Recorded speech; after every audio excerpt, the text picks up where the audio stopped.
Good evening, or good afternoon, or good morning, everybody. This is the Morbid Symptoms podcast, and I'm your host, Tara Van Dyke.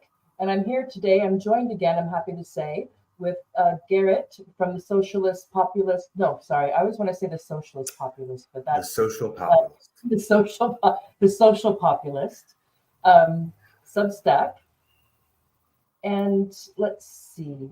Thank you. Sorry. I'm trying to think and talk and put on the background that I want at the same time. Anyway, again, this is the Morbid Symptoms podcast, and I'm joined by Garret from the Social Populist on Substack.com.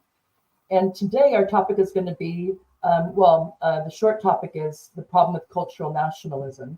I invited him on to talk to us again about his recent Substack article that was inspired in part by the Cornell West Jimmy Dore interview that went sideways. Those of us who are, partake in the kind of, I guess, left or alternative media podcast space and take on the Jimmy Dore show are probably aware of the falling out between Jimmy Dore and Cornell West that you could say was along identity politics versus class politics line, where a difference of the best way to go around building a coalition that could actually cause the two-party duopoly more stress and more competition than focusing on the kind of matrix of oppression or a list of identity politics claims. And of course, Cornell West took issue. He thought that reducing, if I remember correctly, reducing white primacy to quote-unquote identity politics, that he bristled at that more than a little bit. But anyway, the full title of Garret's piece was Cornell West, Jimmy Dore, and the Inevitability of Fred Hampton Leftism.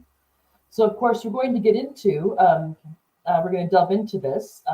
We're going to talk about, of course, what we mean, or what Garret means by cultural nationalism, and also, of course, the inevitability, which is a strong term, of Fred Hampton leftism, which means I'm quite curious to get into more depth about what Garret means about Fred Hampton leftism and why he thinks it's not just desirable, but inevitable. So Garret, welcome back to the Morbid Symptoms podcast. How are you doing today? I'm good. Good. Really good. It's cold in New Jersey. But now we have more details about Garret. He's from New Jersey. But I'll get by somehow. I'm fortunate to have decent heat. I'm not sure everyone can say that these days. No, of course not. No. It's good to remember that when we're complaining. I'm in a new. We've shifted houses, and the rooms themselves are quite warm. But when you're traveling between floors, it's we have a taller house now, so a narrow bit taller house. But anyway, yeah, it's good to have a house, a place to stay. Anyway, so Garret, let's talk about right off the bat what you mean, because the general theme of I decided to go over the podcast was the problem with cultural nationalism. And of course, when we're talking about Cornell West, I'm assuming we're going to narrow down on Black cultural nationalism, but I don't want to put words in your mouth. So if you could just first start us off with what is this what do you mean by cultural nationalism? And how is it different or related to identity politics and woke or wokeism, or is it something more categorically different? I think it's closely related. It is, I would say it's a form of nationalism, and it has some of the strengths and some of the weaknesses, and perhaps even additional weaknesses of traditional nationalism. It's cultural because it doesn't have a land base, a coherent geographical base, like conventional nationalism would have. And, what its base is around an identity. And it's very malleable as to what it is, other than, well, self-explanatory culture. having a shared culture.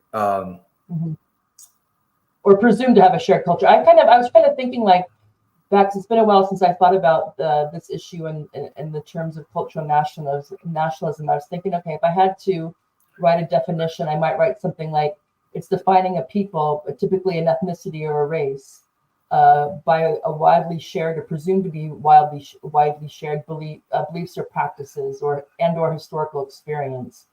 So we could have, like from where my husband comes from, Holland. So, but you could have like Flemish cultural nationalism, or of course Jewish nationalism, Black nationalism, a variety of that. But the idea, again, very much that whereas nationalism, we tend to think quickly of a nation state. So what would be that identity would be, okay, shared land and language and sufficient cultural practices or some sort of, so Americans and English, for example, or French, the French people, the French language, and the French country. But of course, when we get to Black nationalism, again, you have it's So it would be then that, of course, then you don't have the distinct. If they're like Black national versus the rest of the population or the white population, then of course you don't have necessarily a separate language or a separate country. But you do have, I guess, you want to make a lot about a particular culture and shared historical experience would be my guess. Does that seem right to you? Yeah. I mean, it's always been a contested idea. It's you could say that it's an idea that's never come close to achieving its ambitions, other than perhaps as a kind of pressure tactic, a kind of threat that hasn't always been credible, of a sort of people of a minority within a society threatening to secede from that society. So would you say that it's always a succession attempt, or is that kind of like on the more radical side? I would say that there's always a threat of it. Certainly a threat to fracture society, fragment society, and that there would no longer be cooperation between the varied cultures that exist in society. Okay, yeah. Again, so when you say succession, yeah, of course, I immediately think in territorial terms. Well, I mean, Marcus Garvey literally wanted to go back to Africa, and Black nationalists in the mid 20th century talked about a secessionist Black state within the U.S., within the Black Belt states of the Deep South. Okay. And even the Black Panthers were open to that. They weren't really in favor of that. That was sort of their compromise with the cultural nationalists, that they would consider that idea. But as I said, it's always been very contested, and as I said, a bit dubious in terms of its successes. Okay. Would it be fair to say then my guess is, again, because I know a bit about this concept and about its history, but I would never call myself an expert on it. So I guess I can always fall back on ignorance if I say something really stupid, but it's okay. I'm thinking that this probably came back even before the end of, focusing on the United States, before the end of slavery, when there are people who could see that at some point this is going to end, and what are we going to do afterwards? So we're just going, we're going to be able to somehow live together under the same constitution side by side, or is there, again, I know that there was talk about from very long ago, but maybe going back to having a black American, I don't know, colony somewhere in Africa, or this idea, I guess, that you mentioned, there was some talk that actually was done with the assistance of some wealthy white people who didn't particularly believe in you know, integration, or Black equality, even, you know, because they helped to establish the nation of Liberia, which is really effectively an American colony. I mean, the American-born Africans who went back to Liberia had a violent colonial relationship with the indigenous Africans, the African-born people there on the West African coast. So that's another one of the dubious experiences that comes out of cultural nationalism. Yeah, and I know that as a sort of proto-Zionism. Yeah. Well, I think, do we need to be careful with our terms between Black nationalism and Black cultural nationalism? Aren't these, because if I'm thinking back now that what we've been talking about is more the Black nationalism, and that's kind of I don't maybe diluted or gotten less radical, I guess. And the idea, and it's kind of where it is now, is this need to affirm and respect and value Black culture. It's a complicated obviously as an important identity. So the most important identity or of an African American in the States would be his or her Black identity. And one of the things that's affirmed about that Black identity, in addition to perseverance through all the the racism and all that's gone on for various manifestations of that since starting with slavery, is also to celebrate the cultural achievements and cultural aspects of it, which is different than thinking there has to be some sort of successionist, or even if it's just ideologically, in addition to spatially or politically. So politically and ideologically rather than geographically so much. Although there is obviously, of course, there's concentrations of we're not all that integrated in lots of places. So would you agree that there is this shift? So if we think about cultural Black nationalism from like the middle of the 1800s to through maybe the 1950s, early 60s, and then kind of what we have today with, for example, like Beyonce's "Black is King." I guess it's kind of like a documentary, or I don't know. It's kind of, I don't know if it's something where she goes through and she's really celebrating the more kind of lush, or maybe even lushing up, the aspects of African American culture in the South, and then also in the urban centers, but also from African countries. Whereas this would be kind of like a celebration of that aspect of it, or am I mixing up two different things? Yeah, well, I would say that it's a form of Black consciousness that is divorced from class analysis. I mean, as I said, there's ambiguities about it. Malcolm X at the end of his life. Malcolm X at the end of his life, as I note in the article, was becoming much more interested in socialism and in anti-capitalism and in concrete international colonial struggles.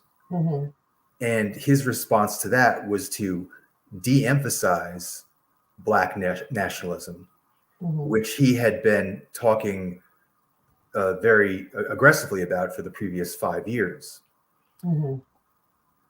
So he almost seemed to be contemplating that they could be mutually exclusive, that Black nationalism needed to be transcended. The Black Panther Party, who modeled themselves on late period Malcolm X, said that they were most definitely not cultural nationalists, and they first popularized the term cultural nationalists. The Black Panthers did. What? The Black Panthers did, you said? Yes, as a critique. Okay. No, I'm just I didn't know. Okay. Yeah. It's as saying what they were against. Oh, they were against. Okay. Right, because they said there was a place for revolutionary Black nationalism. Revolutionary Black nationalism is aware of identity, but is essentially class-based.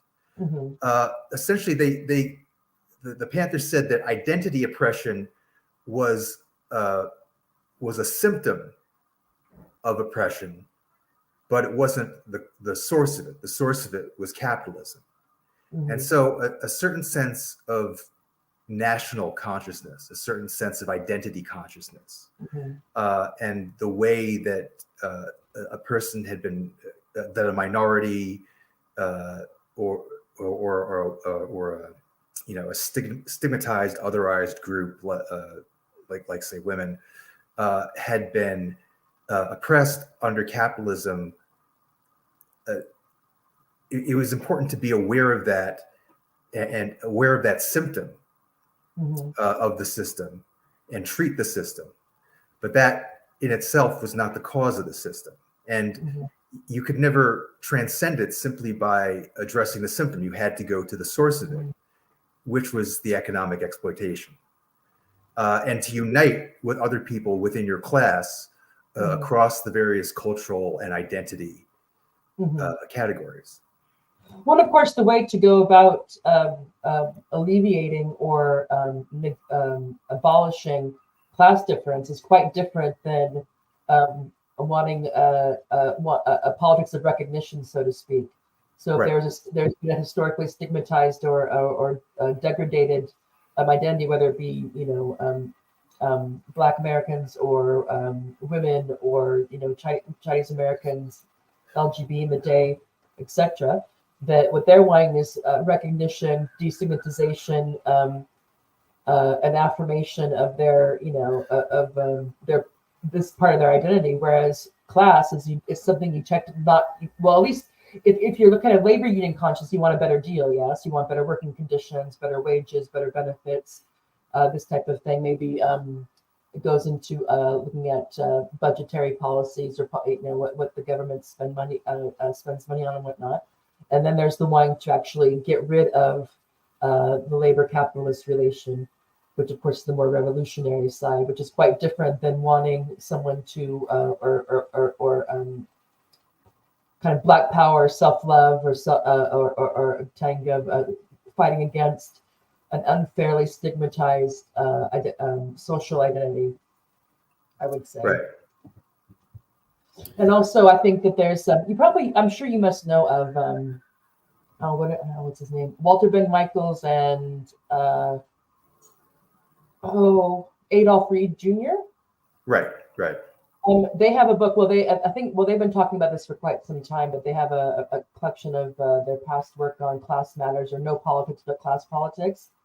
And they have a chart that's really, or a graph that's really useful. They show the distribution of wealth.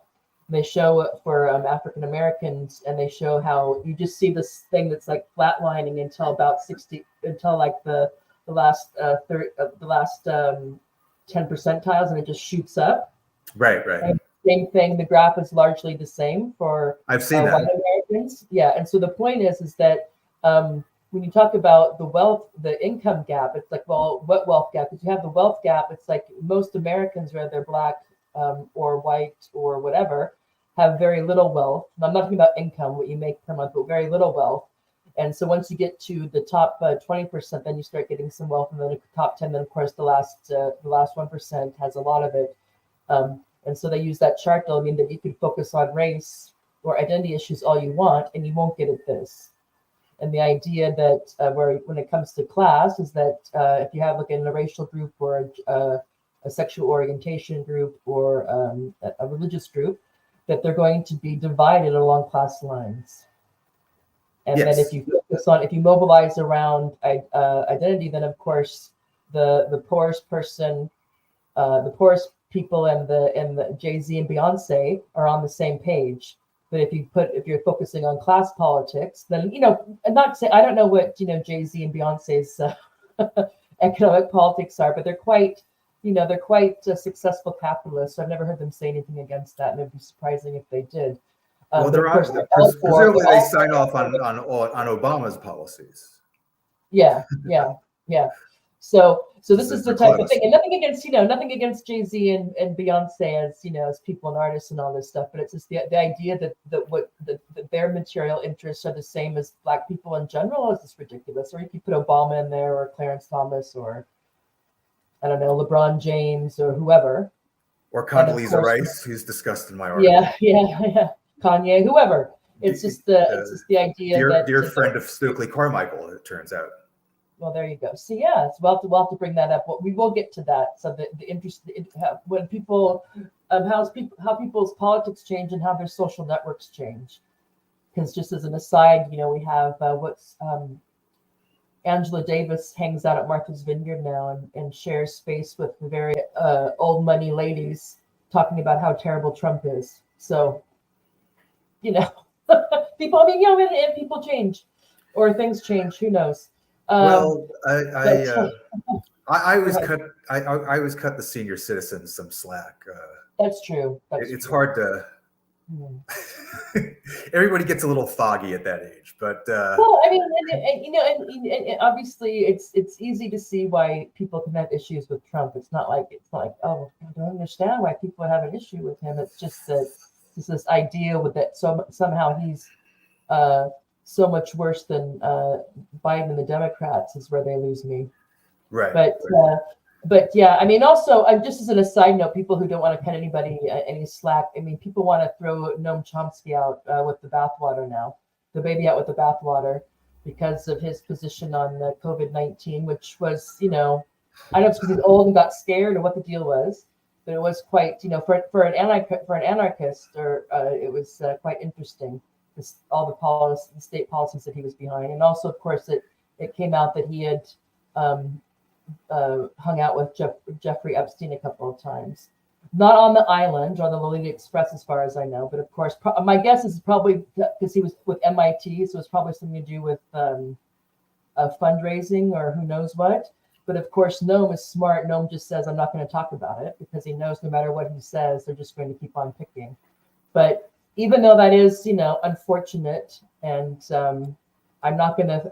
people now, there was because after the Gaza thing broke out, I was looking at something from like 2002, when he gave some really, really good takes on the problems with this war on terror discourse and the hypocrisy and, all this stuff. And people want to, and if you refer to it like, oh, well, he's a PSYOP, he's a CIA plant, he's, all in with Epstein and all this stuff. I'm like, calm down, people. Yeah. It's like, you want to critique the COVID thing, I get that. You want to be like, this is weird, but it's like, this idea, yeah, but again, and also he's like 92 years old or something, so I think we have to... Noam Chomsky, he puts him out there so much. He's got to take the shots if he's going to stick his head out that much. Well, Davis, you're saying that she doesn't. I just feel like Noam Chomsky shoots his mouth off a lot. I think I'm not prepared to say that Noam Chomsky is a closet Fed, but I think he might be a closet narcissist. I think part of him really does seem, I think, loves the sound of his own voice. Well, I don't know. Okay. And he plays it very humble, but I think he likes being, an intellectual superstar. Well, I mean, who wouldn't? until you get kicked off your pedestal when your name shows up on a who knows what list. Yeah.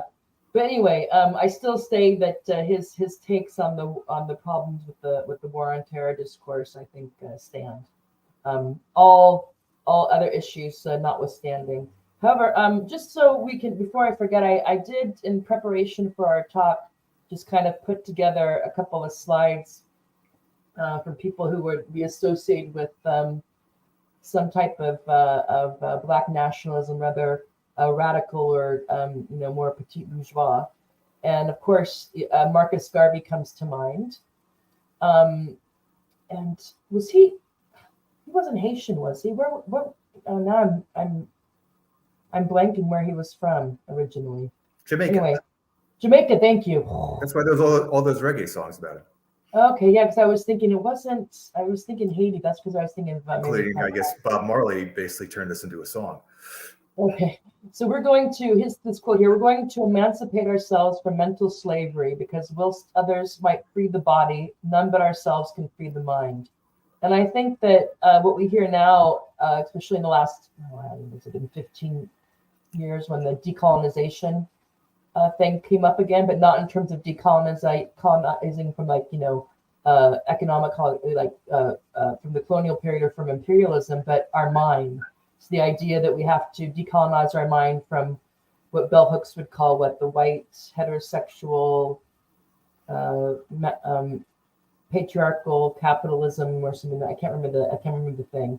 And so I think that a lot of this comes with that the idea that through slavery and other forms of and colonialism, that a lot of people were encouraged or were treated so badly and were maybe had taken on, internalized how they were seen by the people who were whites. I'll just say that the Europeans or white Americans, as it would be in the States. And the idea that you need to push that, and maybe this part of that was again this celebrating their cultural aspects. The was a part of that, perhaps. Let's see, and then go ahead. Or no? Well, it seems like a false opposition, and it might even be it might even be a fallacy. Okay. Because I think that Nat Turner and Harriet Tubman, they freed both their bodies and their minds. Yeah. And there wasn't a divergence between the two. Yeah. Yeah, they'd be dialectically intertwined, you'd think. They'd be intertwined. Yeah. Yeah. And of course, I'm a Marxist. I'm a materialist, so I think that the physical aspect is more important. I think it's more important, that Harriet Tubman, got herself free physically and other people, than that she studied African culture. Yeah, good point. I take the point. Let's see, who else? Then I have a Malcolm X. And this seems pretty, this seems more like what we would call, identity politics is kind of, it's a problematic term, but the political philosophy of Black nationalism means the Black man should control the politics and the politicians in his own community no more. So he had a very limited, limited scope of what he meant by Black nationalism. Which again, I think because it's hard because you think nation, but it's just this was this seems like the about a political constituency. So a Black political constituency should have control over the politics and politicians, not the other way around, which would be hard to disagree with. Yeah. But again, it can't be toward his later days because he was. My guess is, again, I'm not expert on. Tony's coming in. On the Nation of Islam, but my guess is that they were big time Black nationalists. Or right. Hey Tony. Hey, what's up? Hi, we're in the middle. Yeah, we're in the middle, so I'm just going to bring you up. But we're going through some of the main figures of Black nationalism. Yeah, I was watching. I was giving you guys hearts on the live stream. Oh, were you? Oh, yeah, that was me. Thanks, Tony. Anyway, okay. So, but as you were saying before, Garret, that there was Malcolm X's understanding of Black nationalism had changed over his lifetime. Mm. Yeah, this explanation is a bit could apply to I guess various periods of Malcolm's development. It's a bit vague to the point where I think it could overlap with revolutionary nationalism because it doesn't even actually put an identity barrier, let's say, around it. People living in a Black neighborhood could control their politics, for instance, by electing a non-Black person to represent them. Yeah. They could have a community that is not necessarily majority Black, and they could be in a coalition with people who aren't Black. Mm-hmm. So it's something that's compatible with the Black Panther concept, the Rainbow Coalition concept. Mm-hmm. Now, when I hear Rainbow Coalition, I think of Jesse Jackson. Right. But it was before that. Right. It goes back to 1968 and the Black Panthers and the Young Patriots, who were a working class white group in downtown Chicago, or uptown Chicago, I should say. Mm-hmm.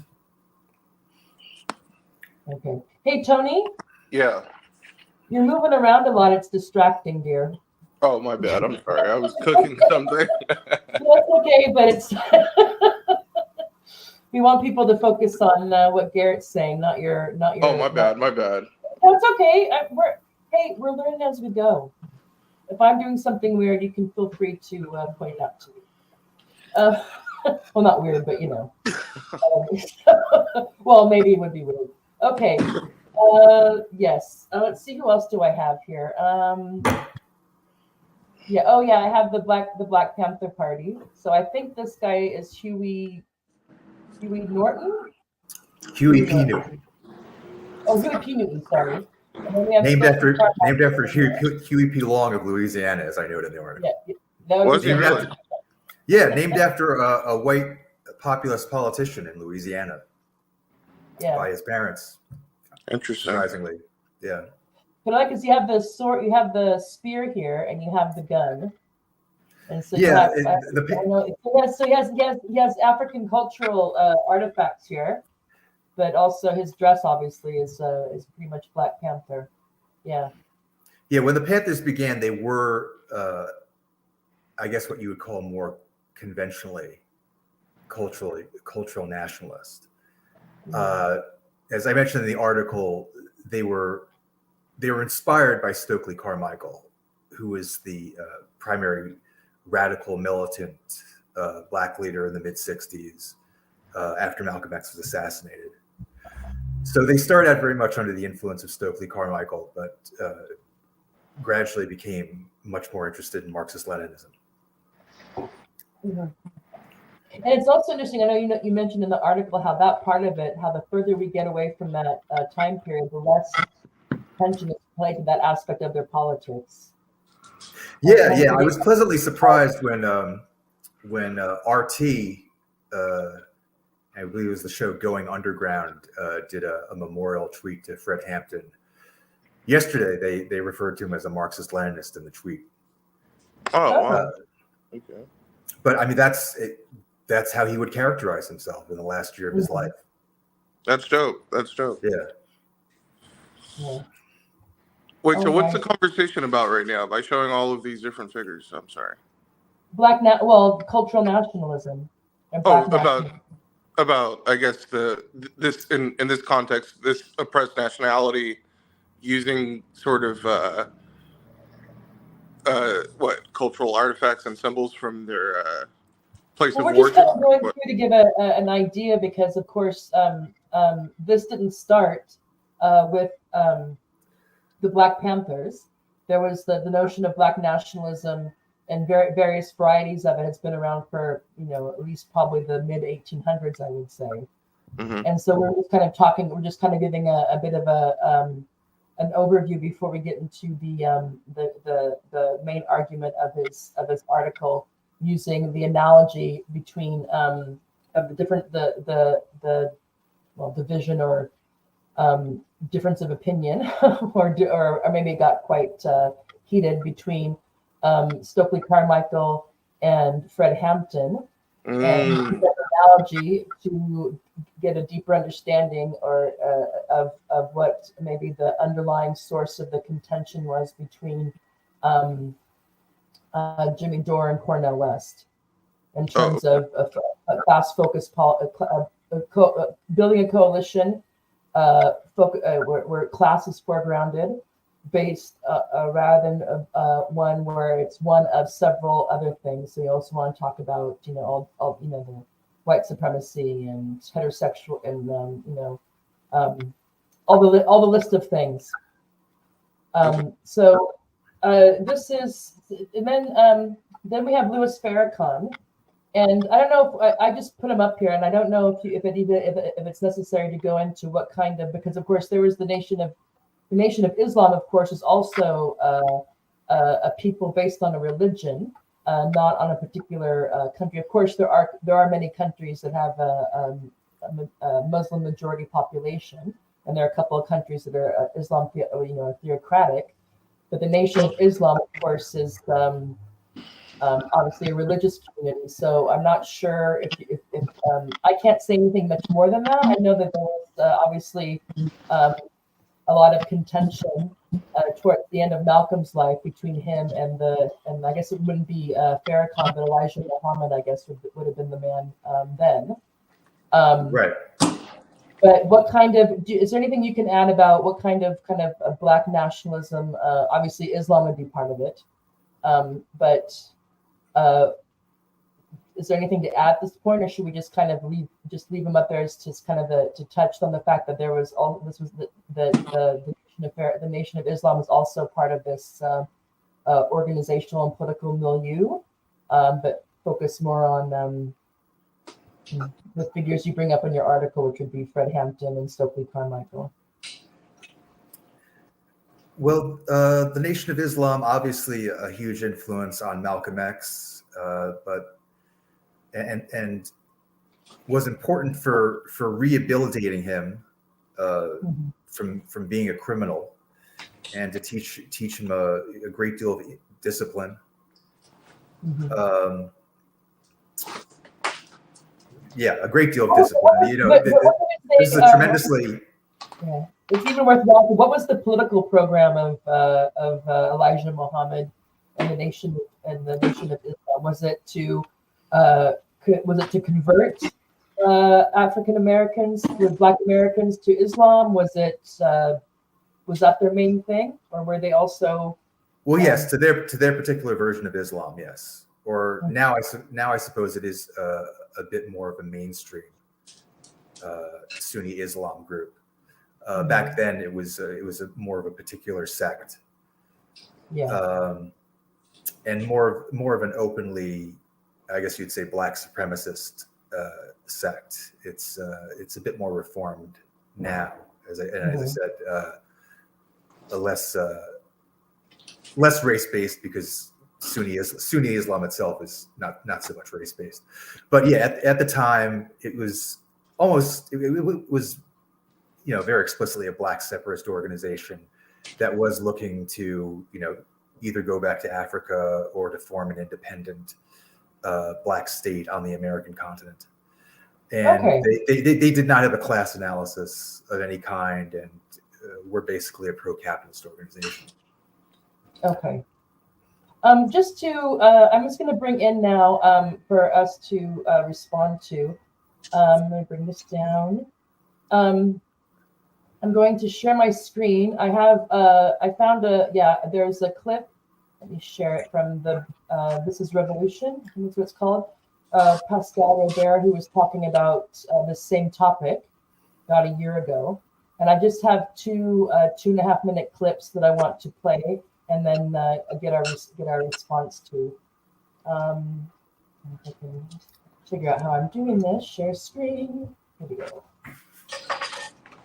Let's see. Oh, hold on. Why is this? Sorry. Tony's making dishes. I might have to. Hey, Tony, is that your sink? Oh, my bad. Sorry. Sorry about that. My bad. Go ahead. It's okay. Okay, so let's see. Hopefully we can hear this. So I'm going to play just two. I'm going to play this clip. It's like 2.5 minutes long, and then I'll pause and we can respond to it, and then I'll play a bit of another one. Yeah. So we have cultural. So we got classical Black nationalism, petit bourgeois Black nationalism, revolutionary black nationalism, and we have cultural black nationalism. Now, today's subject is about cultural black nationalism. I would argue my main problem with cultural black nationalism, number one, is it is also very much a vindicationist project, i.e., we got to prove our culture. And one of the reasons why I don't like cultural nationalism, there's a word in Creole which is like a piège. A piège is like a hole you fall into accidentally that takes you nowhere. For me, cultural nationalism has always been a piège, a deadbeat hole for Black people. I'll tell you why.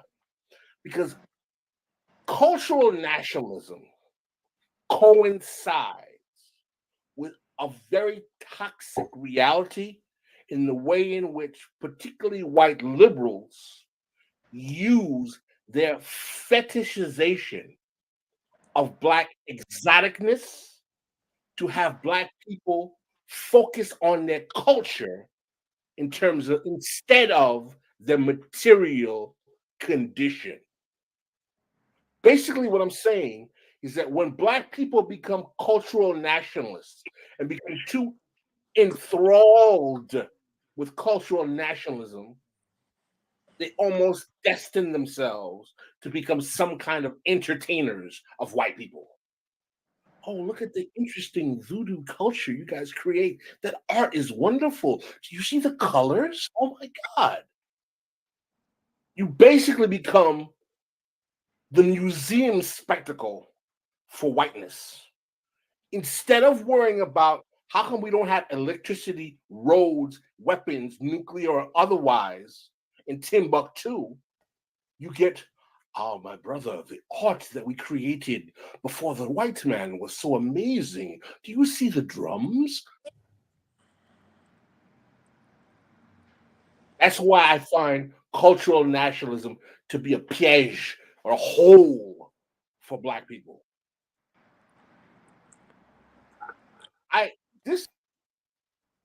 Okay, so let's see. Yeah, I have some comments on that. Oh, I'm sorry, go ahead. Okay. Garret, do you have anything you want to say about that little clip? You're muted, by the way. Not necessarily. I mean, it makes sense to me. Yeah, that's my direct reaction to that.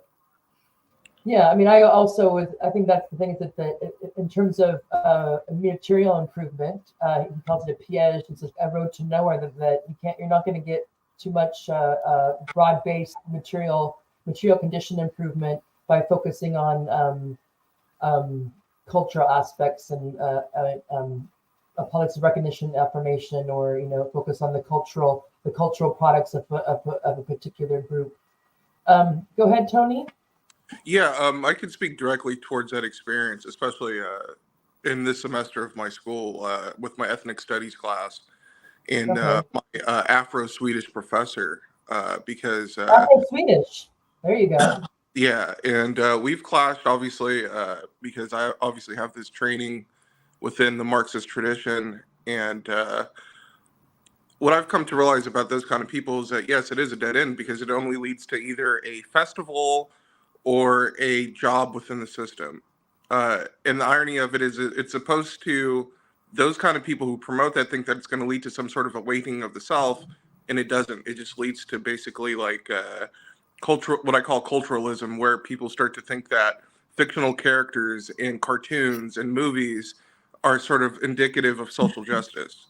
So the fact that as a sociologist, as a sociologist, is the fact that African Americans are essentially at the bottom of every category. The fact that their men are either in prison or dead. That's a fact of today. Those, as that man said, those things get lost in the ether. That they live with roaches, that they live with mice, that they live in communities where there's no markets, but there's fast food places, and there's drugs, and there's weed, and there's. Well, not everybody, of course, yeah, but yeah. The idea that the focus on the celebration, that we can celebrate. So when someone from a particular community makes it, or a handful of people do, then encouraged to see that as everybody's accomplishment, and that it reduces that it kind of ups the cultural capital of a particular group, whereas the majority of them are still their material, the housing issue, the mental health issue, the work issue isn't touched by the fact that you have a more diverse cast of characters on TV, or superheroes, or etc., or in the corporate sector, financial sector, White House, whatever. Yeah, and So I think go ahead, Tony. yeah, I also think like I understand in like a human aspect of it, like in a deep, like sort of like one-on-one personal aspect of like people who are inclined, obviously they come from these oppressed communities and they have no sense of identity. The only identity that they may have is Lupin Proletarian. And so they want something that's more holistic and more sort of like hopeful, more joyful. I can understand that, but at the same time, I think people of color, especially me as a person of color, like we have to understand that we're not Aztecs, we're not African warriors, we're not like, we're not, we cannot gain anything from those identities, because that's not our reality. You know what I mean? Like we have to, I think we have to come to terms with the identity of what is of our experience and just sort of build from it on that point, in terms of like the sort of like having as a human being having some sort of cultural expression. You know what I mean? Yeah. No, and I would say that, and again, I think everyone probably agreed. There's nothing wrong with celebrating aspects of your culture, or obviously those are valuable, but just that to be aware of the limitations and to be aware of how kind of tokenistic it is. So, for example, when some of the people, what they want to call them, I guess PMC now, professional managerial class, or when this whole thing, when Obama was elected, that somehow this meant that race relations were A-okay and that everything was kind of resolved. And you can look at and of course then there's the financial crisis and all that. But you can look at the material conditions of the majority of African Americans, and you can see that the two Obama administrations didn't do anything for the vast majority of them. But just really quick, I wanna play the last other the next 3 minutes of Pascal Robert, and then we're gonna delve into the argument of Garrett's article. So let's see if I can find that now. It would be good. 2935.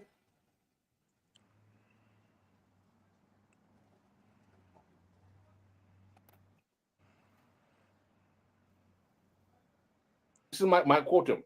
I find cultural nationalism among Negroes to be an intellectual graveyard of worthless posturing. Your quote-unquote African culture didn't stop these Europeans from kicking your ass then, and it doesn't stop them from kicking your ass now.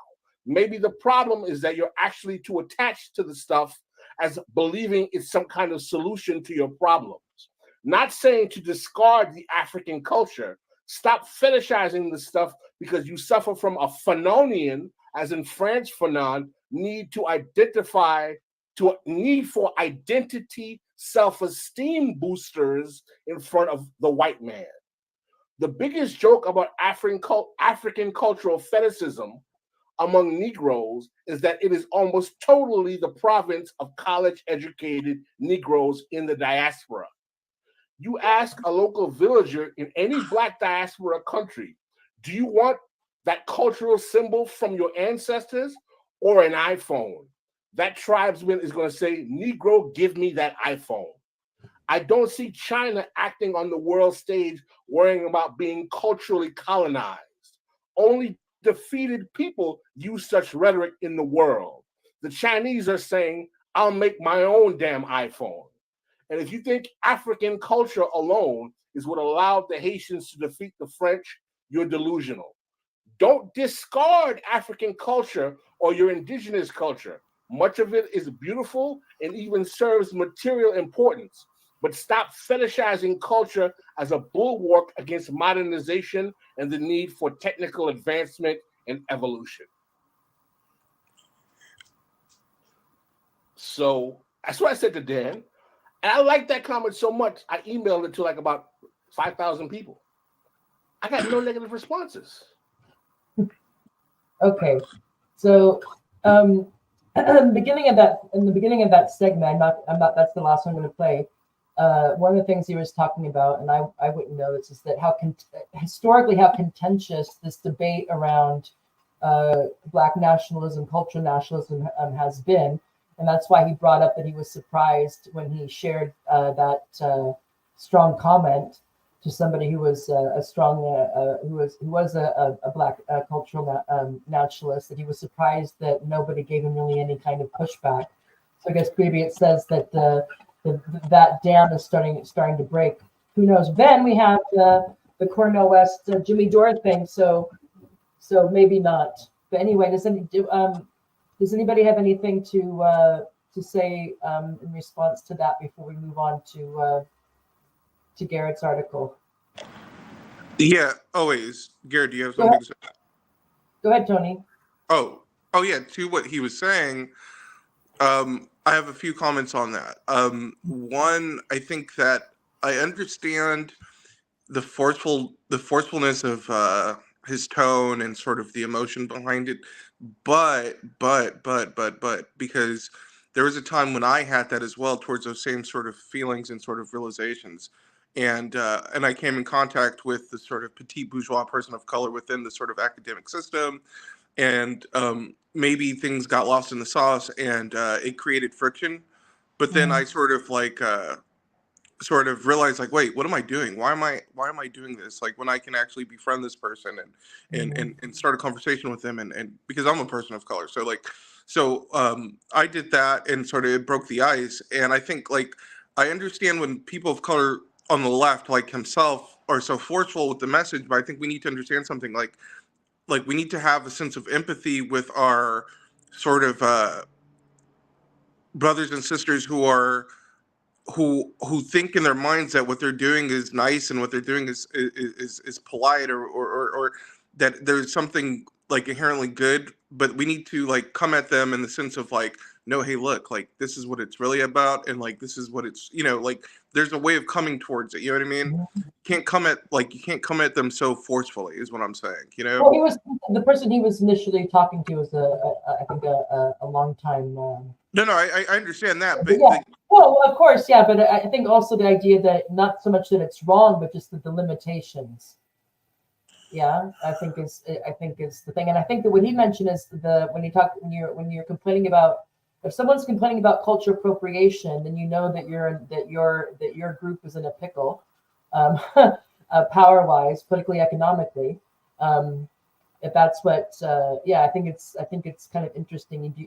You don't hear too much about cultural appropriation from India or from China.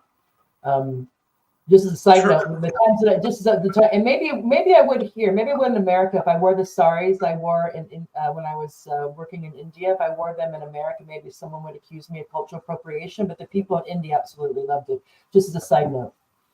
Right, but then I the saris, and it's so it's like, yeah, man, I'm all about that. Yeah, but I had my friend. I always had one of my Indian friends help me because when I did it myself, it was just a disaster. But if I had somebody help me, then that was quite nice. But no one once ever accused me of cultural appropriation. There. Anyway. Yeah, I just want to say, like, we need to have a sense of. We always have to have the sense of awareness that within the United States, that the hegemony is so strong that when he made a comment like, oh, I don't see the Chinese like going on the world stage and presenting, like, dressing in their traditional dress and things like that, we have to understand something, like within the United States, like, the hegemony is so strong, and we're dealing frankly with a slave race that's always been a slave race. So they don't have the sort of they don't have anything, you know what I mean? Like, they don't have signifiers to form a concrete identity already. So we always have to be aware that that's why I'm talking about his tone and sort of like what he's saying. Like, we have to be aware of those things, because we're dealing with the sort of situation in the United States where the hegemony is so strong that they only have this petite bourgeois identity. You know what I mean? I don't know if I'm. Do you guys understand what I'm saying? I actually don't. Yeah, I don't either. Like, Tony. like, okay, I mean, so like he's. But let's put a pin in that, and then we can come back to it later, because I wanna move on to Garrett's article, and then we can come back later, because he may have time constraints to that.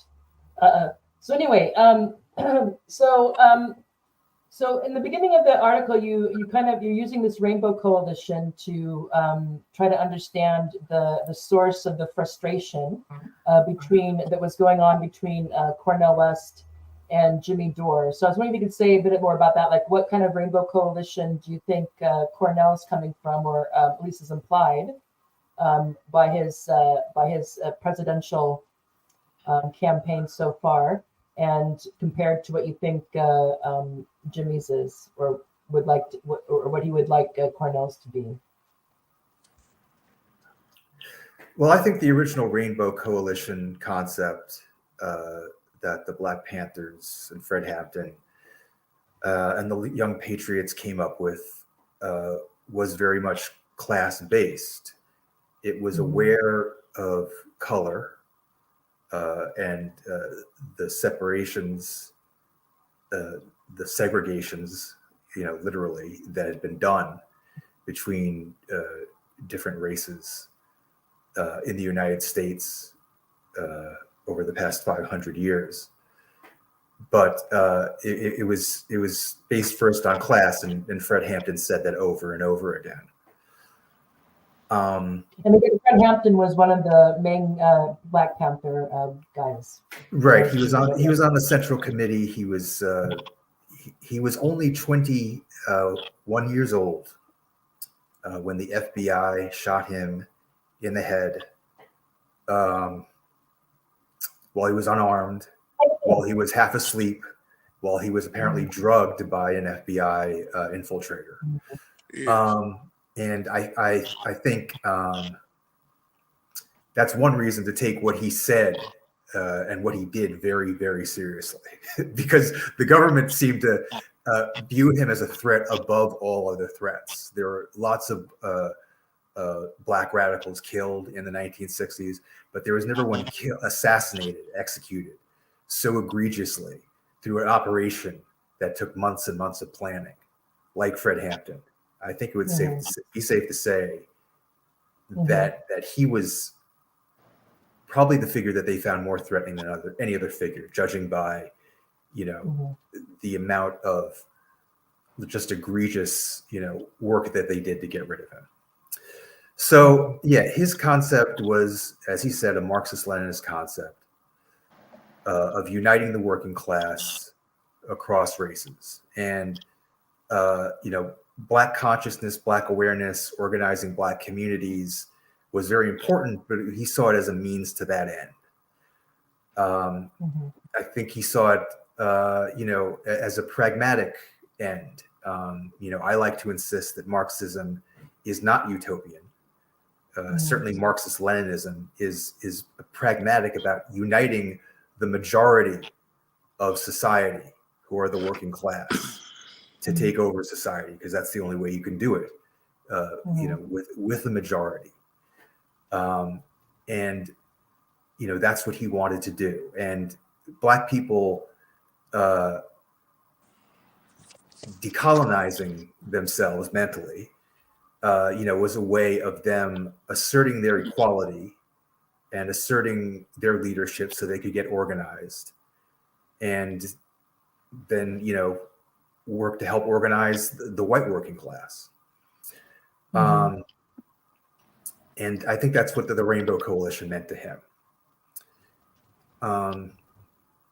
And so that basically fell apart when he was assassinated, and it was taken up 20 years later. Well, actually, I should say a little more than 10 years later, at first by Harold Washington, who was a Democrat who ran for mayor of Chicago. and he invoked Fred Hampton explicitly and recruited from among ex-Panthers, including Bruce A. Dixon, who was someone whose writing I cite in the article. And Bruce A. Dixon supported Harold Washington's revival of the Rainbow Coalition, but was ultimately disappointed in it because it was, essentially Democratic Party reformist politics that brought no significant change in the lives of Black people in Chicago, working people in Chicago. Other than the basic, just I guess enforcing some of the basic civil rights reforms of the '60s, it brought no significant change. And then Jesse Jackson picked that up in the late '80s when he ran for president. And I guess in the course of that, it became more of a Democratic Party thing that was less class-based, as class in general became a receding,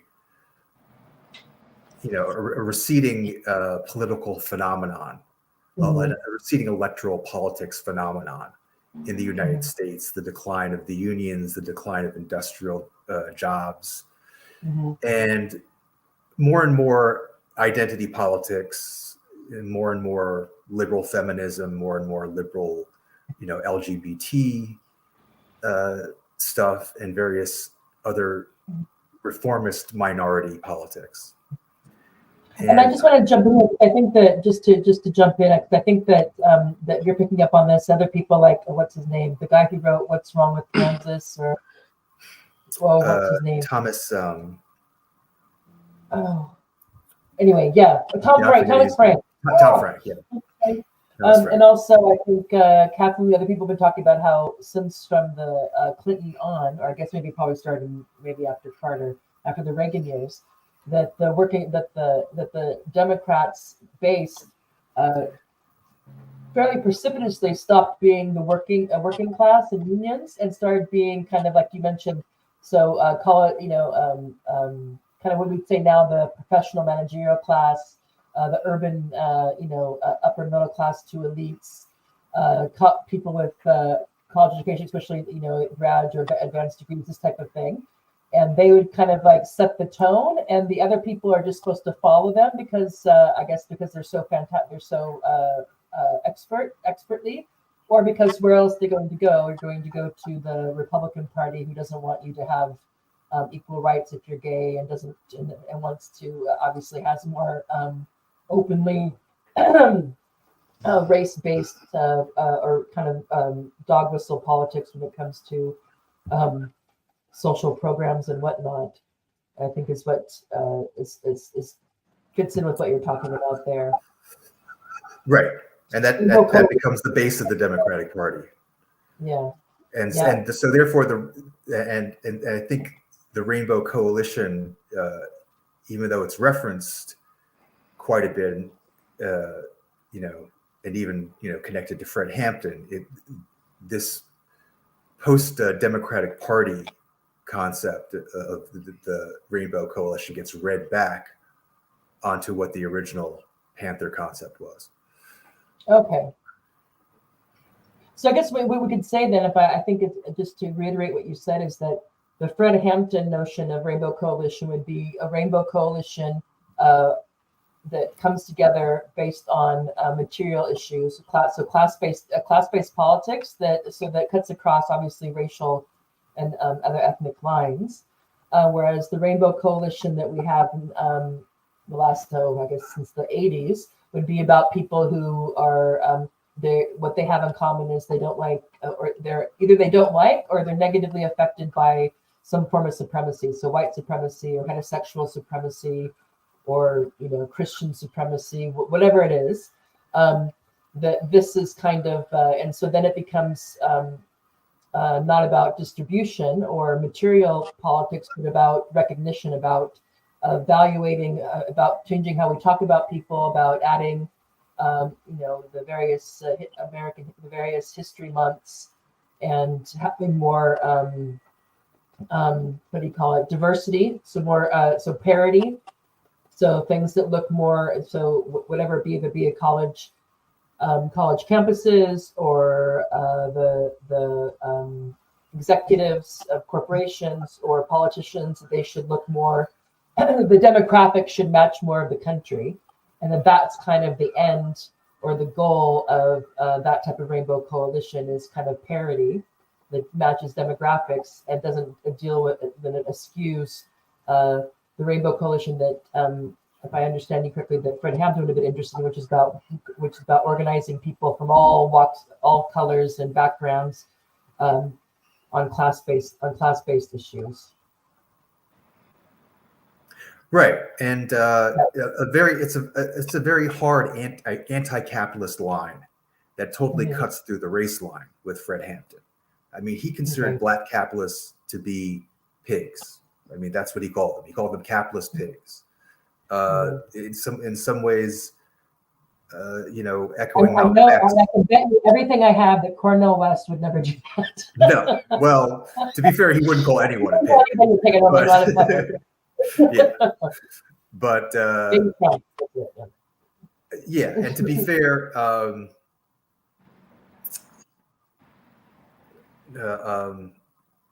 I was going to say, Fred Hampton also said that we're soon reaching an era of Negro imperialists, were his words, which I guess maybe Cornell West would say, although he didn't say it in 2008 when he supported Obama. I mean, I feel like Cornell West, if he had a Fred Hampton type analysis, would have called it in 2008 that Obama was a Black imperialist, but he didn't until afterwards. Well, he did. Yeah, he did later, because his what is his line? Black faces and high places or something. That's not so. That doesn't matter so much if the places are operating the same as they always have. They just have more and the more diverse agents, so to speak. Yeah, it also provides cover, because it's harder, because then that way, if you're complaining, you're not just complaining about imperialism or a capitalist excess or whatever. You're complaining about a Black man or a gay or a gay Black woman or or Latino or whoever. Right. So it's kind of like, which we've seen quite a bit. I mean, I don't know if that was part of the plan, that they just picked up on that it was useful later on. That if somebody is, if you have a diverse, so like the White House now, so he has, so if he has, Joe Biden has quite a diverse cabinet. So then if someone doesn't like something, they can, accuse them of being anti-woman or anti-gay or anti whatever that, which is the idea that people aren't really challenging the content of their policies, but the person who's talking about them, their identity characteristics, which is of course ridiculous, but they still do it quite a bit. Yeah, I'd have to say about cultural nationalism. I mean, another weakness of it that I think it springs to mind in relation to the Obama campaign is that so many people on the Black left or associated with the left who come from cultural nationalism, as I said, they only seem to have begun their critiques of Obama when it was impossible to ignore that he was objectively imperialist. Like Amiri Baraka, who was one of the leading cultural nationalists in the 1960s. And he was originally known as Leroy Jones. He changed his name to Amiri Baraka when he became a cultural nationalist in the late 60s. He supported Barack Obama to get elected. And even after he was elected, and he basically supported him up until Obama bombed Libya. That was a shock to him. He didn't see that coming. And that was, I think, that was already after Obama had become sort of aggressively Zionist and, forgiven George W. Bush, et cetera, et cetera. But it wasn't until, like he was like right in your face that he was bombing Africa that, this leading cultural nationalist who actually had become a Marxist later on in the 70s, but still had enough sort of cultural nationalist residue, into the 2000s that he sort of had faith in Obama because, he had these African roots. And he thought there was something fundamentally more progressive and oppositional about the Black identity, that he thought Obama would be different. Yeah, that to me is indicative of the fact that we need to analyze this sort of what happens when socialist politics within the imperialist core don't go anywhere. And so when that energy dissipates, people go into this sort of, they go into nihilism. I think we need to address that and analyze that because that speaks to that. Because you're right, he became a Marxist in the 70s, but then he supports President Obama. It doesn't make any sense. But when socialist politics doesn't, I even see that as a millennial. Like I was 19 when Occupy Wall Street kicked off. You know what I mean? I've been in the left. I was in a socialist organization at the age of 19. I've been in the left since I was a teenager. I've watched the millennial left, the American left sort of dissipate, over the last 2 years, really. You know what I mean? And I see people either retreating into cultural nationalism. I see podcasters that I used to love who would always talk about revolution, like Jamie Peck, retreating to becoming an internet celebrity. Or I see people becoming chauvinistic and essentially becoming taking the Mussolini route, like Jackson Hinkle and people like that. Like I think we need to sort of. Just to stop you there, would you say that the MAGA communists are actually cultural nationalists? I would say that there's social chauvinists. No, I would say that. I mean, like my former. I'm not saying yes or no. It's an honest question. Yeah. Well, you know more about them than I do. I mean, like. I'm just pointing out the sense where, like, when actual Marxist politics doesn't kick off, when the energy of being a Marxist, a revolutionary Marxist, when that energy doesn't go anywhere, people start going into different forms of nihilism, whether they become an internet celebrity like Jamie Peck, whether they become social chauvinist and neo-fascist like Jackson Hinkle, where they become liberals like some of my former comrades in this group that I was part of called Socialist Organizer, who they've become essentially climate liberals and LGBT liberals and things like that. Like this always happens. We need to like kind of like tap into this like sort of phenomenon that happens within our tradition as the Marxist left within the imperialist core. You know what I mean? Yeah, I mean, I think, what I would say is that part of that is because there really hasn't been, in terms about the death of the left, I mean, there really hasn't been like a robust functioning Leninist, Marxist, or even Trotskyist or whatever party in the States for a long time. So what you have is we have reading groups and we have commentary and we have maybe some gatherings here and there, but an actual political party, Marxist political party, socialist political party, there really isn't anything going on there. So I think you have these moments and then it kind of it's just that it either burns out because people want to try something like horizontalism and they don't want to have any hierarchy and they don't want to have any this or that or whatever, or it just becomes about a set of grievances worked in a way that the current apparatus can respond to, and then or people get disillusioned because I'm sure that also happened before your time when all the anti-war stuff before Iraq. And you had these huge movements, and it didn't move the needle at all. The government went ahead, or George Bush went ahead, and had the backing of everybody, went ahead and did it anyway. So but I think that's definitely an issue. And so why I think in terms of why cultural nationalism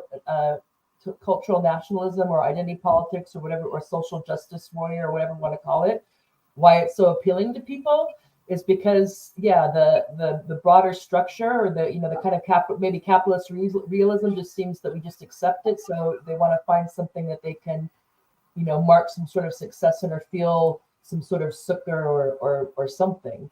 being able to put kind of a win on the board, like, well, we got this governor elected, or we got we have or whatever, we got some prison reform or something like that, which is not nothing. But anyway, Garret, did you want to say anything to what Tony said, or about why it attracts people to this, and why they go back and forth in and out of it? Yeah, I relate to some of that. I have critical support for Jackson Hinkle, I have to say. Maybe we could talk about that another time. But maybe all the people that he mentioned are falling into a certain, I don't know if you would call it nihilism per se. Maybe it's more of kind of a narcissism that's sort of fostered by the social media age. Like, I think these nationalisms, these cultural nationalisms, and maybe even these feminisms and any kind of identity politics, including white identity politics, are kind of just sort of making yourself feel better by pumping yourself up by pumping up people who look like you. So you can have a kind of, you get to commiserate. You have meetings here or there, or a radical book group or something, and you feel like you've done something, when maybe it's only kind of psychologically, just not nothing, but yeah. It can be a way of sort of politicizing your self-love to make you feel better, and your sort of securities and anxieties. But you pretend that it's doing politics.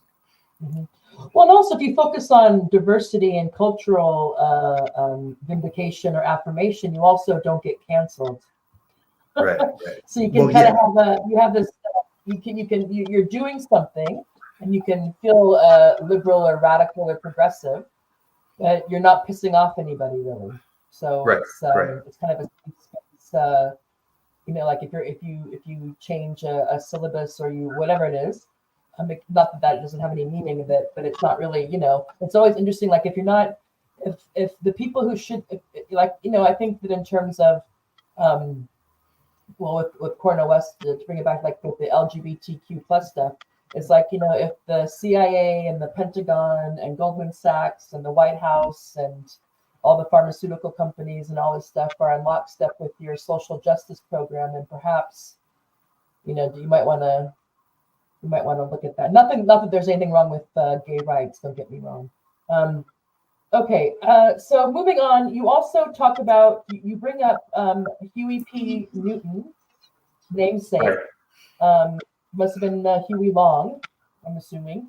And also Huey P. Long, governor of Louisiana in the 1930s. Yeah, the governor of Louisiana, and also some other guy. Oh, no, I want to read that. Or maybe I should say in the 1920s he was governor. Then he was senator for Louisiana in the 1930s. Okay, yeah. So this is Fred Hampton, yeah. Right, and that's William Preacher Man Festerman to his. Yeah. So people probably don't know who this is, but let's talk about Huey P. Newton's namesake, so Huey Long, and this guy who Fred Norton's hanging out with, to contrast that with the kind of the white supremacy, anti-white supremacy politics that or discourse that we hear so much about the last 10 years or so. Right. Well, Huey P. Newton's father named him after Huey P. Long, who was the governor of Louisiana in the late 1920s and early 1930s, who basically was a class warrior. He was on the far left of the Democratic Party. And, his persona was basically of a Southern good old boy.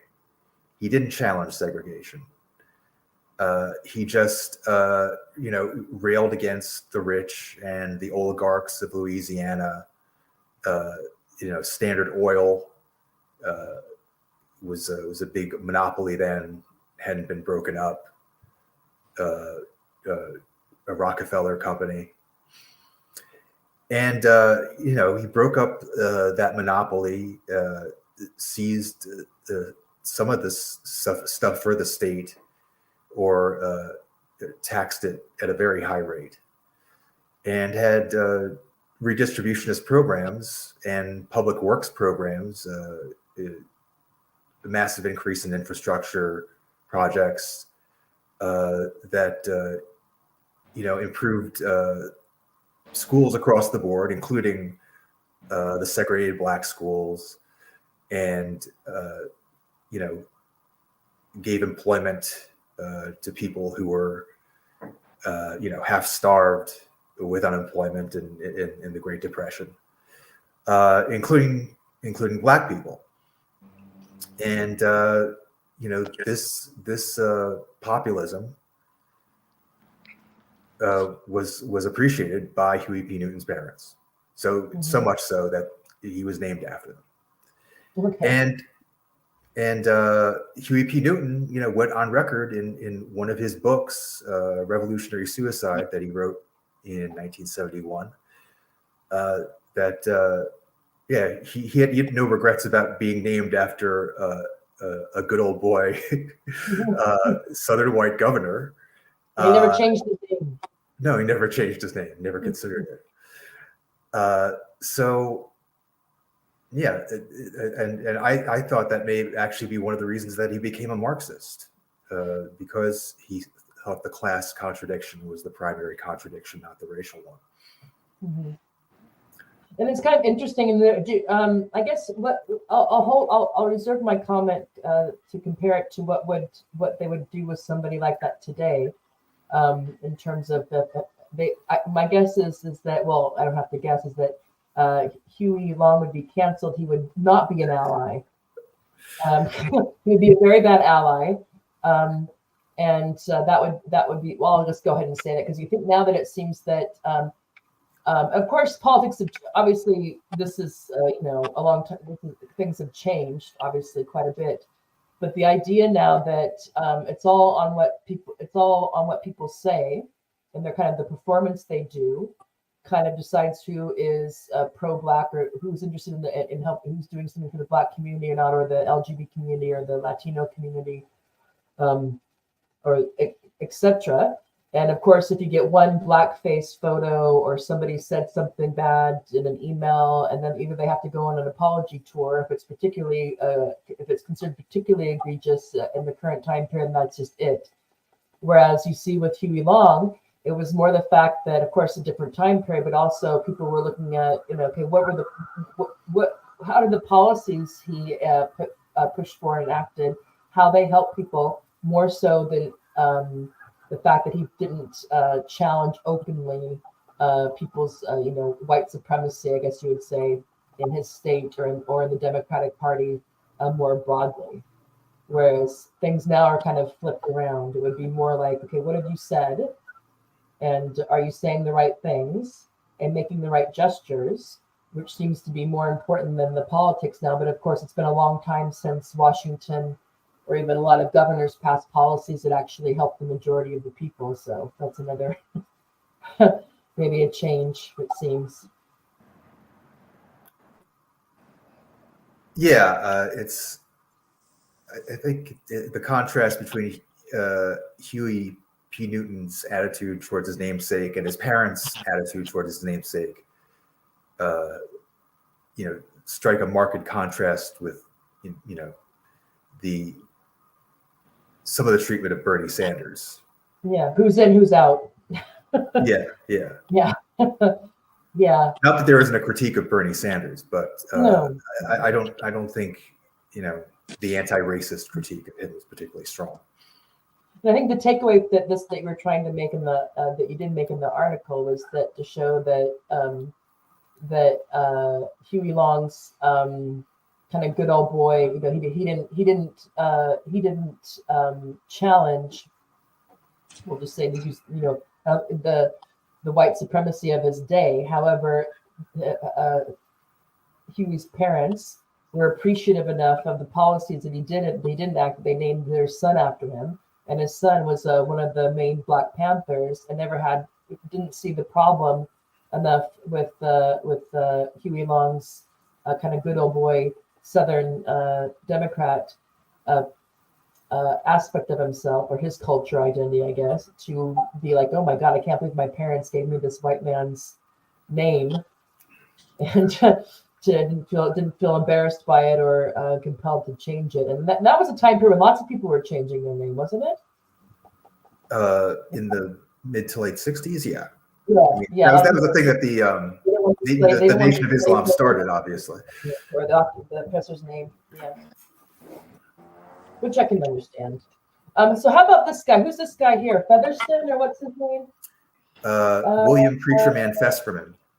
Okay, William. So most people probably don't know who this is. So if you could tell us a bit about who he is and why this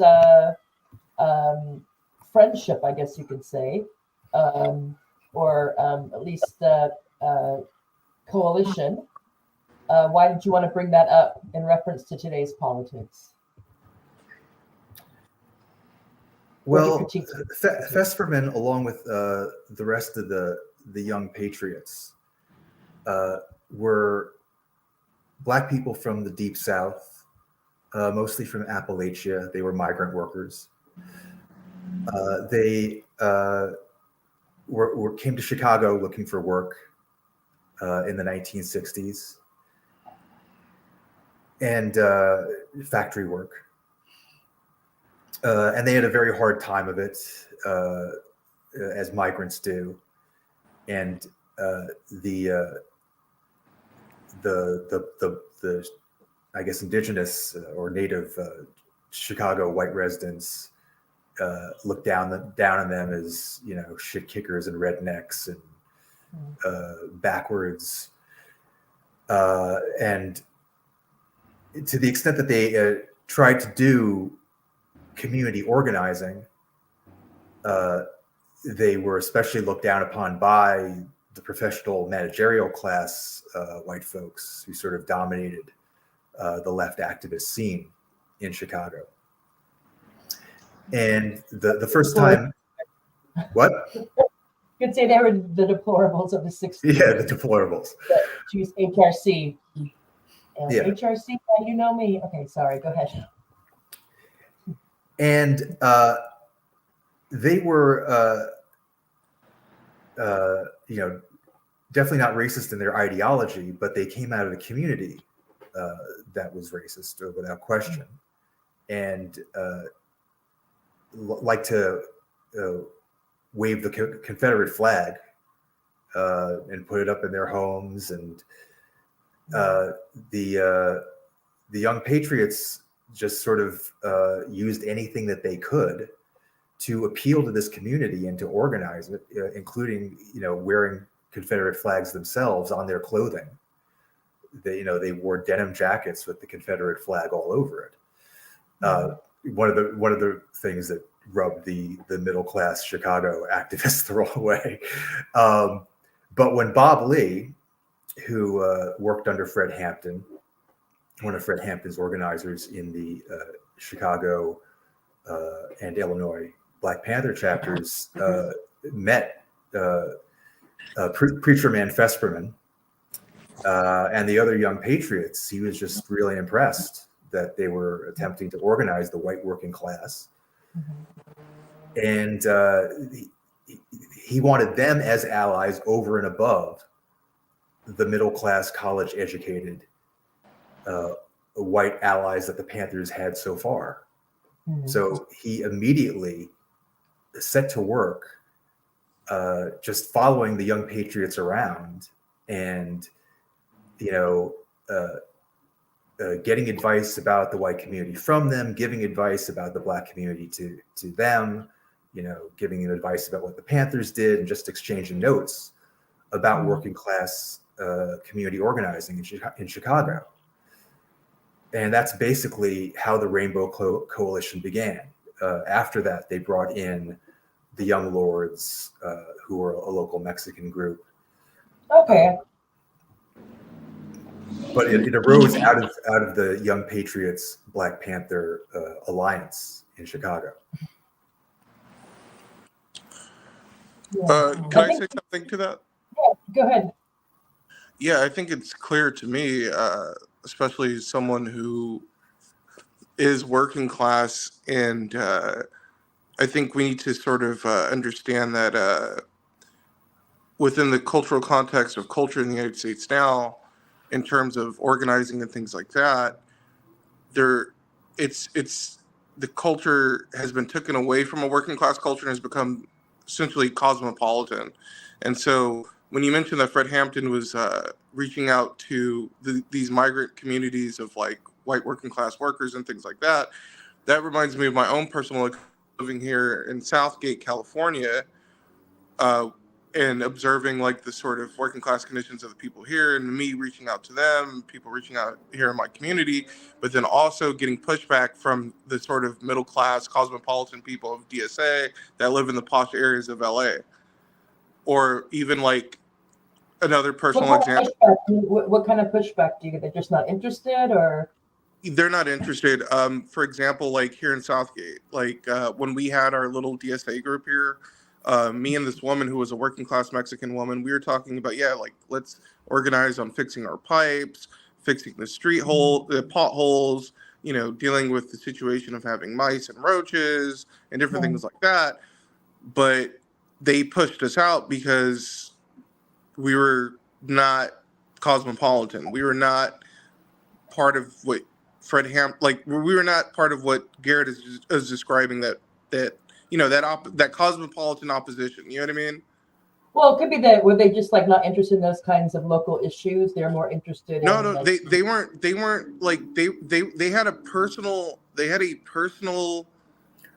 repulsion towards working class people. I'm just being completely honest. Oh no, okay, I'm just trying to understand the situation, because you had face-to-face interactions, yeah? Huh? You had face-to-face interactions with these people who you face-to-face interactions with them. I remember going to one of the DSA barbecues, and obviously, like my politics was like pretty clear. I'm a revolutionary socialist. I live in a working class community here in Southgate, and one of them who kind of saw that and everything, he just kept staring at me the whole event. And when I had to work with him and another person, he essentially like sidelined me, and so like we had to like I forget what it was, but like we had to do something, and he didn't call me deliberately. And when I called him out on it, he tried to pretend like like he didn't, but he did it obviously. Like he was trying to push me out. And then to the experience of like the fact that we need to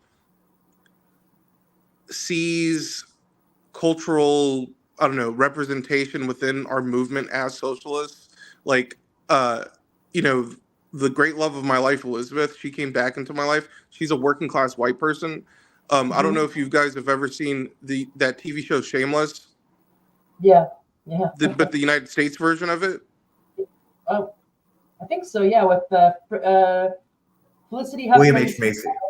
Yeah. Her husband. Yeah, I saw a couple episodes a while back.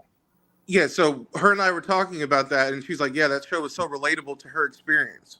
Do you understand what I'm saying? But she's like that because she's a working class white person from the city. You know what I mean? So like, I think that the kind of even though they this kind of I guess I'll just say PMC, college educated, probably more than highly educated, whatever. They think that they talk about empowering and raising voices, and but a lot of how they structure their events comes off as quite alienating and scolding and kind of patronizing. So of course people aren't going to tell them. Some people will tell them, but a lot of people might just go and be like, "Yeah, this isn't for me. I'm not into this. I want to actually talk about the things that you're talking about." Because the people are busy. It's like if I'm coming, I'm going to be like, "Okay, are we gonna work on how to get issues, make progress with issues that affect us, or is it just going to be blah blah blah?" But I think that what I'm just thinking is just that in terms of also all this kind of, for lack of a better word, that Ibram X. Kendi and that white fragility stuff. Can you imagine? Because I'm quite sure I wasn't there, but I can imagine that when these people were hanging out, they weren't correcting each other's words and they weren't focused on outing any any conscious or unconscious bias, and it wasn't really so important about you need to love my whole people and everything about it, but more about what can we work on together. You don't like this, I don't like this, or we both want this. Whereas now, and of course, most people don't talk like they do at HR seminars, but this idea that for some reason they decided that interracial, that when different people from different races or ethnicities are talking, that somehow that has to be overly structured and scripted, or else somebody's feelings get hurt. It's just so it's so counterproductive to actually getting things done and building solidarity. And you got to be able to say something wrong. You got to be able to take a joke and give a joke. I mean, my dad was in unions, and I come from a union family, and of course, Longview, Washington, and Portland, Oregon weren't the most diverse place in the world, but there were, not everybody was white. And when they were talking about, going to unions and whatnot, there wasn't any of this. Yeah, I mean, I don't know. It just seemed like I just think that some of the stuff coming from the PMC when it comes about some of the one about race relations and also gender relations, I think are made up problems looking for solutions, looking for problems almost. But that's bad for politics when it comes to just mobilizing and trying to get people on the same page or in the same place for political reasons. Yeah, yeah, you're right. I can. That this guy, what's his name, the preacher man, would have also scored poorly on the allyship card. I would, in terms of today's cultural scorecard. I also want to add, to the experience of that sort of split and dichotomy between the cosmopolitans and like people like myself or people like us. Like, so in my local DSA group, the goal was to, it was called like, we were going to run people like myself for the local city halls and what were called the gate cities. So this is Southeast LA where I live.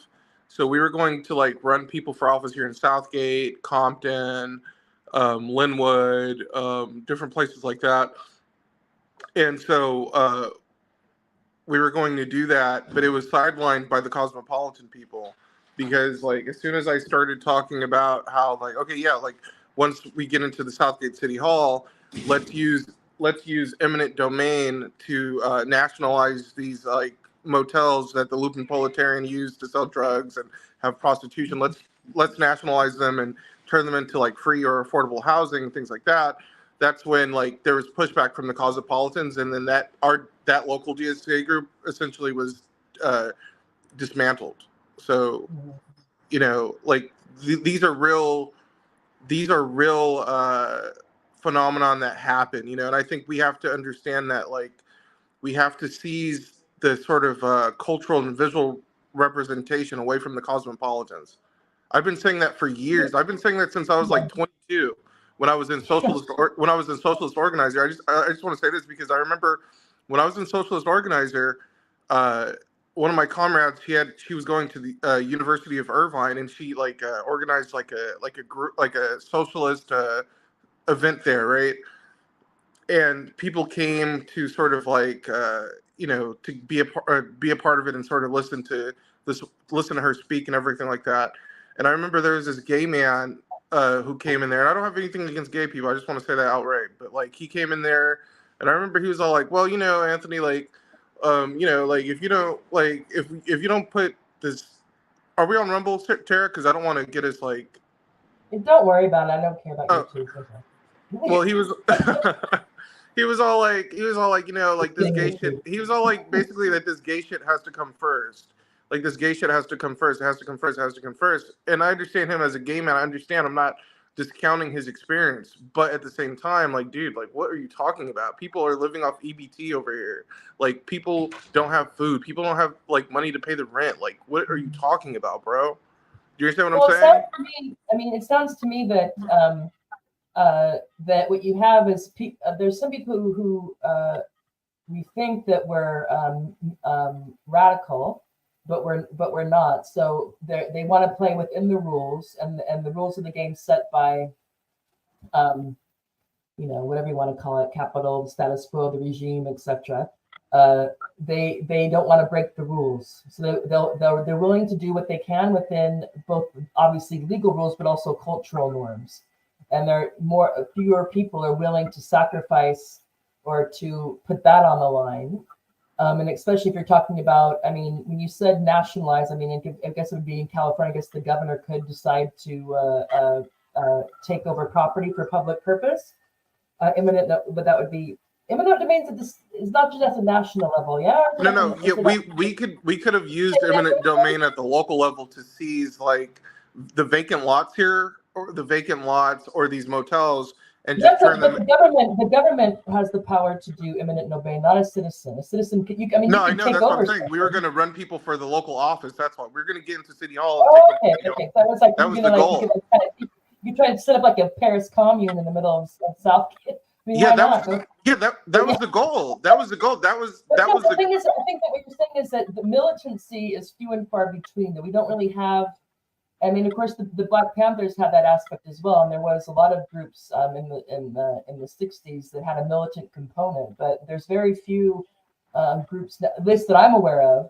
Do you have a militant DSA chapter? Not that I don't think so. And then you have, you certainly don't have, you have, there's the people, the January 6th people that I don't know how, that might have just been, they got, that's a whole other story. But people willing to mobilize, and enough people within that mobilization willing to break the rules, both there's Wait, like Garret, I don't think we can hear Garret. Sorry. I said the DSA is militant when a Republican is in office. Okay, go ahead. They're happy to riot against the Republicans. Mm-hmm. The Democrats, we have to compromise endlessly. It's basically different rules. Yeah. But I think that and there's why that is we'll see. These things probably come in cycle thing. If things get crazier, it could be that you see groups becoming more, or groups developing militant wings, and then also the thing is the people who can't go militant, not cutting those who can off, and throwing them out or throwing them overboard or under the bus as soon as things get hot. Is also something that we'll see, because just what kind of price. I think there's very few of us.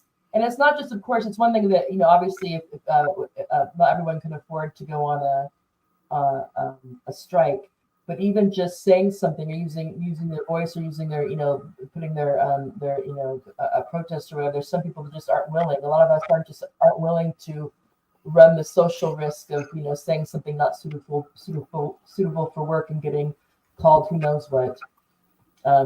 But it's obviously there's Tony, who's willing to go militant. But that on a DSA treats you like you have a bad smell, apparently, if you get too crazy. Yeah, but that's sort of like local. We may take signatures, young man. We may ask for some public-private partnership of derelict hotel, but let's not go crazy. Yeah, you're right. But that local like when these since 2010, like when these things have popped off, like locally, it does become extremely radical. Like I remember when Occupy popped off when I was 19, and at its height, I remember Occupy Long Beach. I remember because I'm from Long Beach. That's my hometown. I remember when Occupy Long Beach became so radical that people were stopping police from evicting people out of apartments. They were literally, Occupy Long Beach was literally stopping evictions and literally occupying apartment buildings in the Long Beach ghettos, or it became that's what locally these things become they do become radical and they do work, but then the cosmopolitans come in and they fucking always kill it. The cosmopolitans, the PMCs, the people who are university socialists, they come in and they fucking kill it. I don't know how, I don't know why, but they always fucking do. Mm-hmm. So would you say, like, so if I translate fucking kill it, does that mean like they water it down, they take the teeth out of it, they take the they take the teeth out of it. They start saying shit like, oh, we have to run people as Democrats. Like they start doing that shit, and it starts slowly by slowly killing the momentum, killing the energy. And I remember Occupy Long Beach, it was going so well for years. Like people were still organizing, like making sure people weren't getting evicted of apartments for years, and then it just dissipated. But then also to the other phenomenon, as a revolutionary socialist, as somebody who follows Lenin, follows our tradition, right? Like when we don't have a revolutionary socialist party that's where we have theatricians that are promote, like printing pamphlets that the working class can read and things like that. When we don't have that, that energy dissipates and motherfuckers become either internet celebrities, or they start saying crazy shit, or they go into an esoteric direction, or whatever. You know what I mean? Or they start, like, I'm a former comrade of mine that I had a falling out with. She's just become basically a climate change liberal. Like she's become an Extinction Rebellion person. Like that's it. Like that's what she does now, and that's it. You know. But she comes from like the poor areas of the Bay Area, so it's like, you know what I mean. So it's just like it's ridiculous. I understand your frustration. I've had similar experiences before all my time was taken up with children and PhD and whatnot. So I know that other people say, and even though we've been quite critical of Catron lately, I mean the platypus assessment, I think, of the death of the left in the American context is useful. But I don't know, what's your experience, Garret? Are there any bright lights in terms of organizations that don't have the name recognition like the DSA does? Is there anything on your radar that's more radical, or that can maybe last beyond what's going on now? We have there's a group. Go ahead. There's a group called Class Unity, which used to be a DSA caucus, but just no longer has time for DSA bullshit. The type of DSA PMC bullshit that Tony was just describing. Yeah. So you might want to check them out. I think it's classunity.org. I think maybe we were talking about maybe at some point having a quota of non-college educated people within each chapter. Like if we're gonna have quotas, it's some class quota, anti-PMC quotas. In certain sectors, certain labor sectors, of course, as well. Yeah, definitely. Industrial, and maybe like also the Uber or the various things. So it's not just smelling our own farts all the time. Yeah. Yeah. But I just wanted to say that there's you could argue maybe that some of this wokeness is tied to cultural nationalism, and also tied to an ultra leftism that radiates out into the middle class and to people who are even outside of the identity. And there's an example about this that relates to the Young Patriots and the Panthers that I didn't put in the article, but is interesting, which is that the Panthers explicitly chose the Young Patriots above SDS, Students for a Democratic Society, at a certain point. And one of the decisive things in the falling out is very interesting, is that the Panthers didn't call for the abolition of the police, in spite of the fact that they, got into gunfights with the police. They called for community control of the police. And when they started their sort of national rainbow coalition, which is called the United Front Against Fascism, with various groups outside the Panthers, that was one of their main demands, was for community control of the police. And they didn't distinguish according to communities, according to identities. They said in white neighborhoods, you should call for community control of the police. Mm-hmm. And people in the SDS who are ultra leftists and going in the Weather Underground direction with like Mark Rudd and Bernadine Dorn said they didn't believe in community control of the police in white communities because they said community control of the police would just be used to make the police more racist if it was in a white neighborhood. And the Panthers were just like, fuck that. They're already racist anyway. They're racist because they're serving the interests of capitalists first and foremost. And white people are racist because working class white people, at least, are racist because they're insecure and they're disempowered. And if we set them on the path to broaden democracy and take control over police forces and have them accountable to them on a civic level, then that doesn't hurt Black people. And Black people will have community control over the police in their neighborhoods, right? Mm-hmm. And that'll be a win-win situation.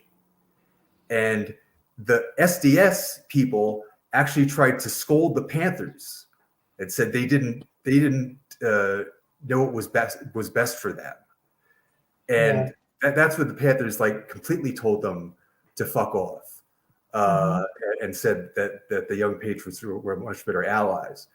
And so I think a thing that comes from a lot of these middle class radicals is that they try to be more radical than now, and maybe even more cultural nationalist than now, in the sense that like, you know, they fetishize the minority identity. Oh, they do. I can speak to that. I can definitely. But in this case, through a political way. Yeah, I can definitely speak to that in a very real sense because when I was 19 and I joined Socialist Organizer, the leaders were white middle class people, and they were recruiting people like myself, people of color, and targeting a lot of Latino young people like myself to come in. And I remember going to this person, I'm not going to name this person out of respect because this person is now like a big time union organizer within the United States and a big time DSA person now. But this person, I remember going to their house in San Francisco, and it was this person's father's house, and it was a big townhouse. Like this person was rich basically.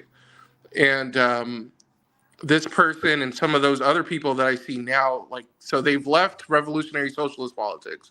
Now if you read this person's essays, this person says that this person embraces what they call revolutionary social democracy, which I find hilarious.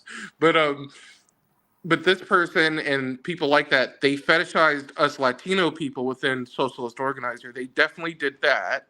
So you're right about that. And then also, they themselves can't ever leave their own bourgeois identity behind. So they'll always chase after it in different forms. So they do it in the ultra left way, which you're right. And then they're doing it in a very sort of like polite, civilized way of LGBT politics, social democracy, and things like that. So it's like, that's why I go back to like Lizzie, right? The love of my life, who's a working class white person. Like, I want to see Lizzie and people like that. Like I want to see people like that, those kind of white people be prominent. You know what I mean? Mm-hmm. But I think that's more of a question to like, I don't know what your origins are, but I think like that's more of a question for like your type of white person. You know what I mean? Like, you white people have to get your shit together. You know what I mean? Like, you have to push those people who I'm talking about that I was in that socialist organization with. You guys got to push those motherfuckers out, because us people of color, we can't do that. You know what I mean? Mm-hmm. But you as a white man, like, you can do that to that person. You know what I mean? Who's also another white man. Maybe not on his own, because they also have a lot. They have the cultural capital and the credentials and the institutional. They work their way up the organizational hierarchy. But for sure. So I think what Garret talked about is quite interesting, that we're so interested in quotas color-wise and ethnicity-wise, but there should also be class quotas, very much, especially if you consider yourself, if you're any kind of leftist organization, especially if you have socialist or Marxist in your name, then and if you look around and you hardly have anybody, um, any and everybody is a professional or a wannabe professional or a grad student, then your organization should take it upon itself, or people should take it upon itself to try to get people in there, and also which also would add, and if they have before and it didn't work and people didn't come back, then they have to look at that, like how are we alienating these people who we would think would be our natural allies, people who they might quote unquote think that they're doing this for, which is paternalistic, and that's another problem. You have to look at that. That's an organization by organization thing for sure. But I think a lot of these places will collapse of their own volition. I think that I think a lot of people, I think it's still in the States, is that most people still don't vote, and a lot of and the lower you are on the class line, the less likely you probably are to vote, and because people are just like, this is it's bullshit. It doesn't matter. Well, I mean, I'll push back on you on that a little bit, because people did vote. Yeah, I mean, I'll push back on you a little bit about that, because like here in my community, here in Southgate, it's a working class community, and a lot of people did vote because people voted at the local library right here that's down the street from my house in our community. And I'm going to keep it 100% with both of you. A lot of people, like my sister's boyfriend, whose father, he's a working class Mexican guy, he voted for Trump out of just a sense of anger. A lot of people in our community voted for Trump just out of a pure sense of anger, and I'm keeping it 100 with you. Like, I'm keeping it real. I don't doubt it. I don't doubt it. I'm just saying, I'm just saying, like the national statistics in terms of how many people vote. I don't know how accurate they are, but of course that's an average. It's not. I'm sure there's some places that become, and a lot of people did vote. I think more people voted in the last election than had in a long time. Yeah, and Trump did get more votes than he got the first time. But before, I want to finish up with Garrett's article. So I brought up Jimmy and Cornell West, and this was from the show after the interview, when he was talking about how it was the most depressing 45 minutes of his life. I don't know if you guys saw this, but Jimmy was depressed. He clearly had high hopes for Cornell. And I don't know, hindsight's 2020. So now when I think about everything, it's like, okay, is it really surprising? But even the extent that he just won't or can't stop talking about white supremacy and trans rights and indigenous brothers and sisters. I mean, whenever he talks, he has that litany, goes through the list of every group. And not that those issues aren't bad, but I think that I think I like the last line. Well, I like all the lines of your article, Garret, but the last line, I'll just read it out for people who haven't read it. The last, one sentence or two of his article. As Hampton stated shortly after becoming a Black Panther Party Central Committee member, our 10-point program is in the midst of being changed right now because we use the word white and we should have used the word capitalist. And I was thinking of that kind of, so when I got to the last line, I realized then obviously the historical analogy you were making made a lot of sense to me, because I think back between that between Cornell and Jimmy, his whole point was, you should focus on this, I'm not saying that racism still is an issue. I'm not saying that all these things aren't important. What I'm saying is that this language that you're using is alienating to people. And Jimmy is 100% right. If you start off with white supremacy, talking about white supremacy and trans rights and all this stuff, most people, especially if you use that kind of the Harvard language or the grad school, the I don't know, PMC discourse or HR discourse for it, you're going to alienate people. If you go and start talking about housing, healthcare, decent jobs, whatever, then everyone can relate to one or more of those things. And for some reason, Cornell West seemed to be, I don't know if he was primed to be upset to be defensive of Jimmy, but he seemed to take offense to everything Jimmy was saying, that he was trying to diminish diminish his concern about the vicious legacy of white supremacy by diminishing it as a form of identity politics, even though Jimmy was just using the kind of parlance of our time, if I can quote the Big Lebowski. So I don't know if you want to say something about that last line. I guess also the fact that I would say that I'm all for that last line, that you would get a lot farther if you would, every time you want to say white supremacy or any kind of supremacy or privilege, if you would use, I would like the word capitalist. However, I think if you want to make, I'll ask you, both of you, a broad-based coalition. Some people aren't ready on the left or I guess the center or the right, because there's a lot of people on the left who are not necessarily against capitalism. They just want a kinder, gentler, or better capitalism. And when I hear the type of talk on the MAGA right, they talk about, they don't like corporations. They don't like the PMC talking down to them. They use the word globalist a lot. But if you were to say capitalist to people on the center to the right, then they're going to think, they're not ready for that. So I'm wondering, I'm with you on the problem of using white supremacy and that type of language all the time. But what I would say is that if you situate that for capitalist, that could also alienate a lot of people who, if you don't use that word but talk about housing, healthcare, all that stuff that of course we would associate with the bigger with the economic system, that could also alienate people who automatically think you want to take all their money and give it away to whoever. I don't know if you have any thoughts on that, or who cares.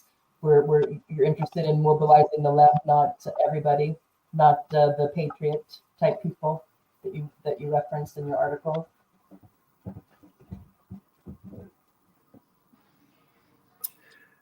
I think if you're going to be anti-capitalist to the normal person, you should probably explain why you're anti-capitalist and relate it to a concrete issue. That's another good reason to talk about concrete issues and to talk about local issues. Those are more obviously, situations where people can see that they're like making a profit off them. There are people making a profit off them, and they're not necessarily multinational corporations making a profit off them. Although that does happen more and more with like BlackRock and Vanguard buying up the real estate and so on. But monopoly capitalism has been going on for a long time, and certainly the Marxist position is that the problem with capitalism is that there's no way that it can end up other than as a monopoly. I don't know. That's one reason, though, that I do kind of tolerate Jackson Hinkle is because if you're going to come out and say that you're a communist to people, you better balance it out with something that doesn't, isn't associated with communism. He wraps his communism in the American flag. Yes. Right. Well, people associate communism with anti-Americanism, and not everybody who's working class is anti-American. Not everybody who's a person of color is anti-American or feels comfortable with that.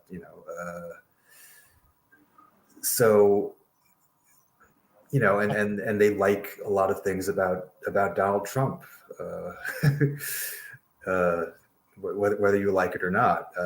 And the establishment has co-opted cultural nationalism and wokeness and quote unquote anti-racism to such a level that that is kind of the counterculture to be like openly patriotic. No, for sure. No, I was just saying that in terms of, even though in the younger generations there's not this automatic stigma if you use the word socialist or Marxist critique, there's still a lot of people who get, and I think just in terms of when you're first organizing, when you're first going out into the community, that I think that you probably don't want to start off with those terms that you don't have any control over how they're using, but first start off with the actual issues, and then later on you can kind of maybe bring in the the analysis of what all these issues that we're concerned about, what they have in common. In terms of well, in 2023, the DSA cosmopolitans have given socialism a bad name, but it probably had a better name in 2016 when Bernie first started out, and Bernie did have more of a working class populist base. Yeah, it's hard to say that you're socialist in any way, and then vote, and then encourage people to vote for Biden, or really any. Or just running as Democrats generally, they for all the talk that they I get scared because Trump was this, Trump was going to get us into all these wars. Oh wait, yeah. I mean, their rhetoric doesn't match up, because it's like, for all the talk that they've had since 2016, when they ran people for LA City Council, they ran them as Democrats. They don't even have the balls to be a socialist labor party. I remember as a young socialist, some of the older comrades, the comrades who were part of the 60s generation, they always hampered on us younger comrades. They would always say, we have to start a socialist labor party. We have to start a socialist labor party. And that's just dissipated. There's I don't hear anyone talking about that. You know what I mean? To promote these values and to create these values, we have to create these values. Well, and isn't there also? I mean, I think there's a lot of coming from the PMC sites, the professional managerial class, and that tend to dominate left politics, or what's nominally the left politics in the States, not in other places, is that they make the working class and the poor and the homeless their projects. Who need to be educated, who need to refer themselves as unhoused rather than homeless, who need to, all this type of stuff, which some people, some people might be about that. Most people, that's not the way to go. And it just seems that not real. I guess it takes a while to realize the revolution that happened, and not a good one, within the Democratic Party, from it being for quite a while workers and unions being the large base, to now it being those people, even though they still tend to give them their vote. So the labor bureaucracy or aristocracy or whatever tends to fall behind and give and endorse the Democratic candidate, but they haven't been the I guess soul, if you want, of the Democratic Party for a long time. And that's kind of, some people have gone out, or they've gone into the area that Tony talked about. So they go into the more, and that Garret talked about, the more the cultural identity issues, or they go full liberal, or they just want to, NGO or something like that. So and the more radical or the more long-term slog just gets ignored. Yeah, I want to hamper on, because I feel like I don't know how old you are, Garret, but I'm pretty sure we're probably more closer in age, right? How old are you? I'm 45, actually. Oh shit! So I remember Occupy. Okay, yeah. Okay, so I'm the eldest person here. Okay, but so I'm just gonna explain it like this, 2 years, yeah. I remember, so in the late 2000s, 08 range, there was a re-kickstart of the American alternative underground culture that started to happen again for my generation. And so what year? It's starting in the late 2000s, 08 range, maybe 06 to 06, 07, 08, a sort of a re-emerging DIY alternative music culture, for my generation, that started to come back in, right? And that was joined by sort of a left political culture of culture jamming, maybe like anarchist type stuff, like that. And It's culture jamming. that was like it was like a culture jamming was like like a billboard. So if you like take like a billboard, like a Toyota billboard, and sort of like turning it into something that is like pointing out the contradictions of capital, basically, in a through artistic expression. So there was that sort of that culture was like really prominent, especially like in the early 2010s, because like that's like the kind of culture that Abby Martin came out of, like Abby Martin and Lee Camp and those kind of people. They were part of that kind of like culture of that. And it was really beautiful and it was really cool. I remember like being a teenager in that culture, and it was really great. And things were very sort of like also like Naomi Klein, no logo, and all that stuff as well. Yeah, but that was like more your generation. Like that was 1999 WTO kind of shit. You know what I mean? Like, but basically, but basically, like that sort of like shit wasn't fancy. Like you didn't have to like come dressed all fancy. You didn't have to be all fancy, you know. And it was things were like you like were come as you are. You know what I mean? Like, and I remember here in California, the student union popped off with the universities and colleges. And I remember going to one of the student union things with socialist organizer and meeting, and at the student union meeting for like at Santa Monica College, there was working class mothers. It was mixed. There was working class white people. There was working class people of color. We were all sitting. I remember we all like broke up into little groups, and we were all sitting down, and people introduced themselves. One dude, he was like, "I'm an anarchist." He was like a working class white guy. There was a working class mom who spoke, and we were all like brainstorming on how to organize. And it seemed by like 2014, that sort of culture sort of dissipated. Like things it became hijacked by like a sort of like culture of like, okay, now everybody has to be fancy. Like, oh, now Instagram is popping off. Now the music culture has changed. And so it's like no longer alternative music. Now it's like, okay, now we all have to like listen to like music that's like promoting capitalist values. And so by like 2015 to like 2020, the whole culture became just like bourgeoisified, if I can use that word. So like I remember like a former comrade of mine who left, basically this person left revolutionary politics and everything like that. This was a gay man. I remember like he left it to join that sort of cultural the sort of bourgeois cultural realm. And I remember seeing him in a music video for Tiana Taylor. I don't know if you guys know who that is.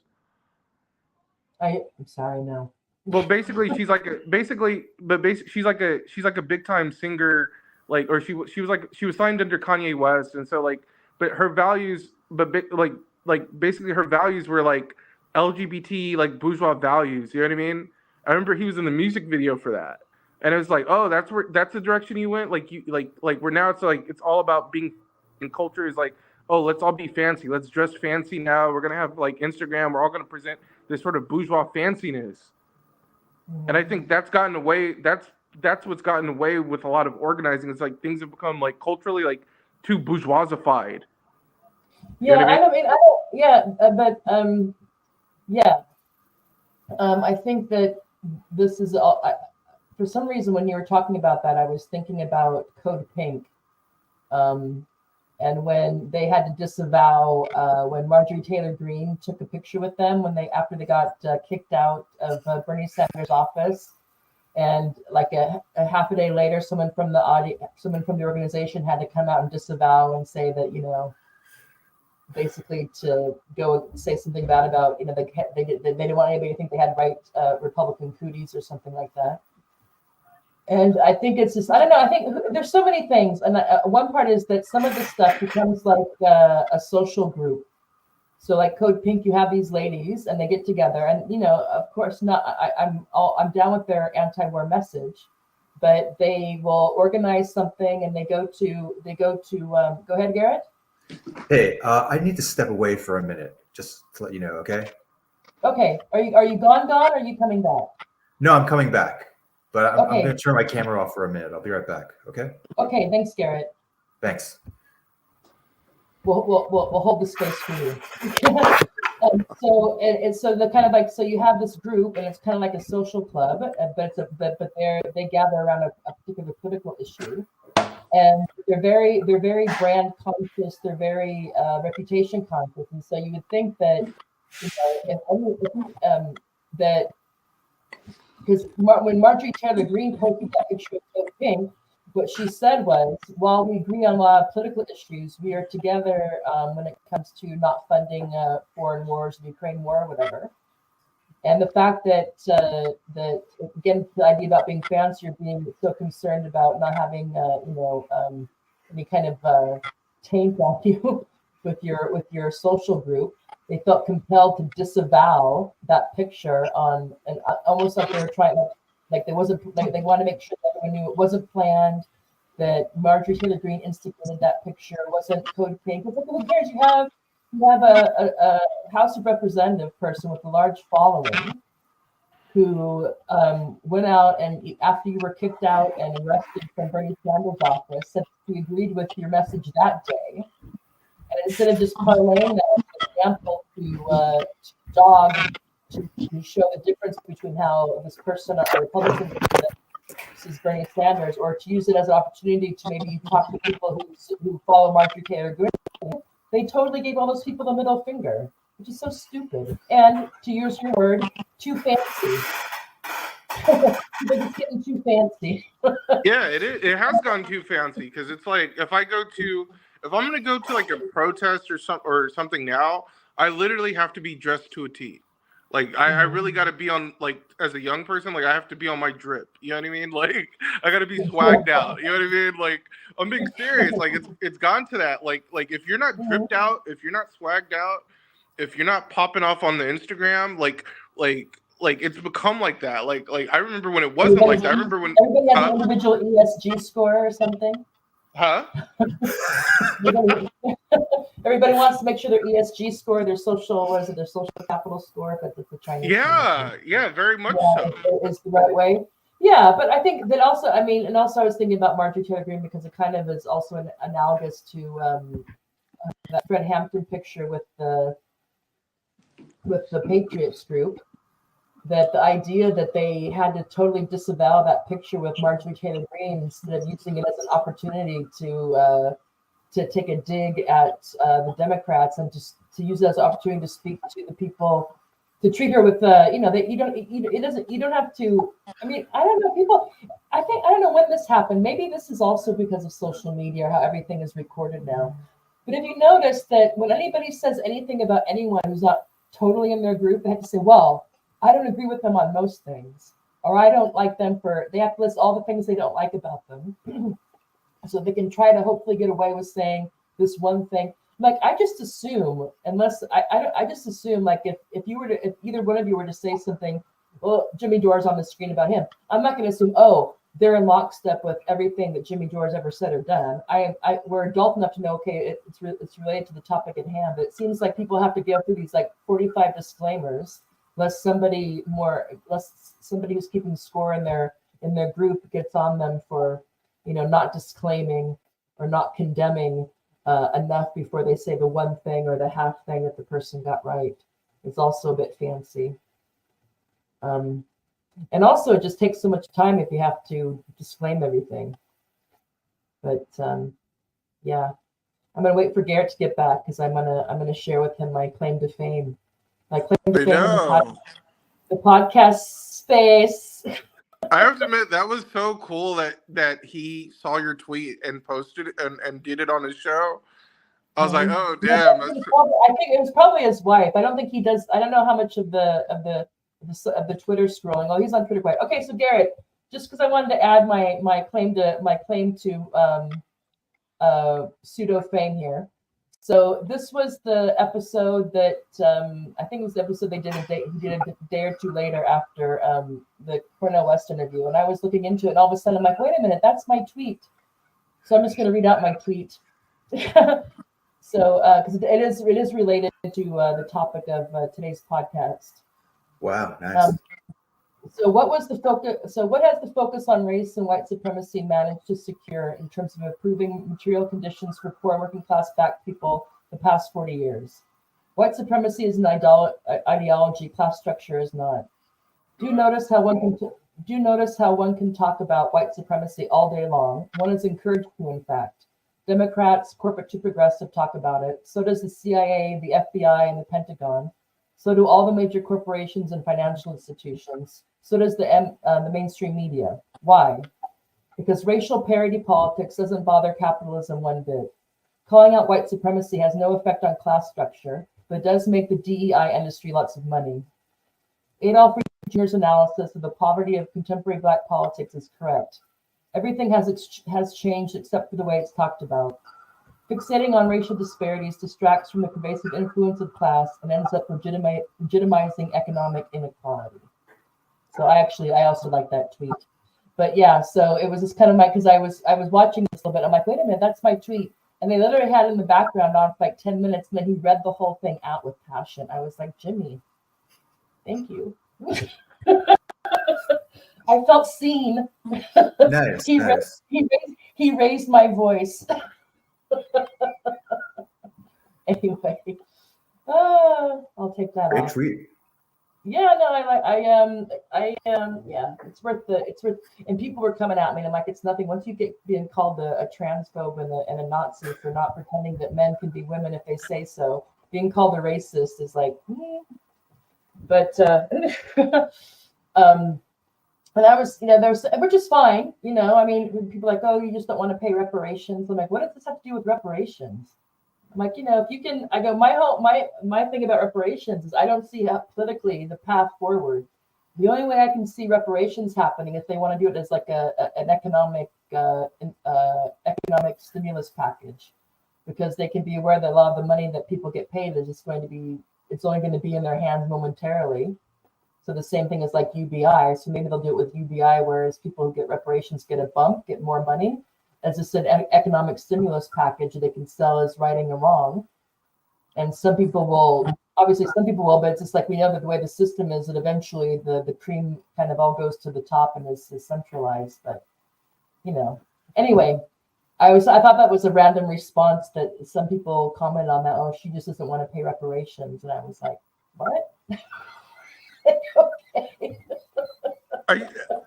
That kind of goes to like the simplicity. Like, I don't know if that ever like. Yes, that's what all I write about is how I'm anti-reparations of any kind. Yes, this sort of like simplicity without nuance, the simplicity of like everyone is on the fucking edges of this like weird like what we've talked about, Tara, in the past, about this like weird extreme civility politics, like where people don't even understand. People can't get out of that PMC mind anymore. Like they can't understand language that isn't that. They just can't anymore. It's really interesting. Like they literally cannot. And also, I think it might be a defense mechanism, because the more rabid that our capitalist system becomes, the more destitution and all the morbid symptoms you could say that are piling on, the more people become hyper concerned with feelings and terms. So it's just like this somehow an odd, I don't know, maybe it's just correlation, not causation, but it just seems that's another kind of cultural thing to think, like, why did everyone get so eggshelly and have 5 sticks up their ass? But then, I grew up with longshoremen and fishermen, so haha. I can code switch, baby. Anyway, we're digressing now because we're going over 2 hours. So anyway, I think we've covered most of the things in your article, and I think what was really interesting about Garrett's article is that he went past the class reductionist, the identity politics versus class thing, and I think it was really useful to go into the history of this divide or this impasse is not new, and that also the kind of the irony that if I remember your article correctly, that Jimmy Dore was aligned with Fred Hampton, and I guess that would make Cornell West more I don't know what I guess you would. I don't think you didn't come out and say that West was a cultural nationalist. You just saw a lot of parallels between the tensions in that interview and the tensions that have been going back in U.S. politics, I guess, since the 50s. Is that correct? As a way of summarizing.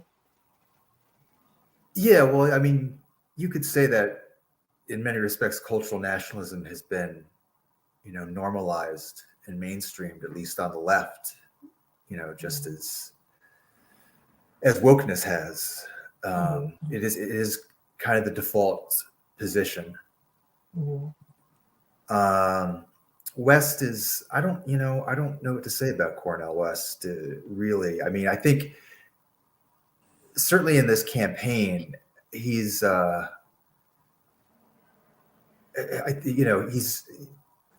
the weirdest thing about that interview is when he said he didn't have advisors or he didn't listen to advisors.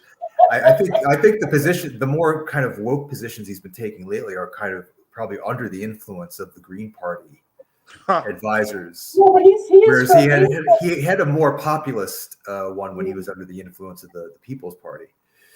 That was like a week though, wasn't it? Yeah, but he recorded a couple of videos.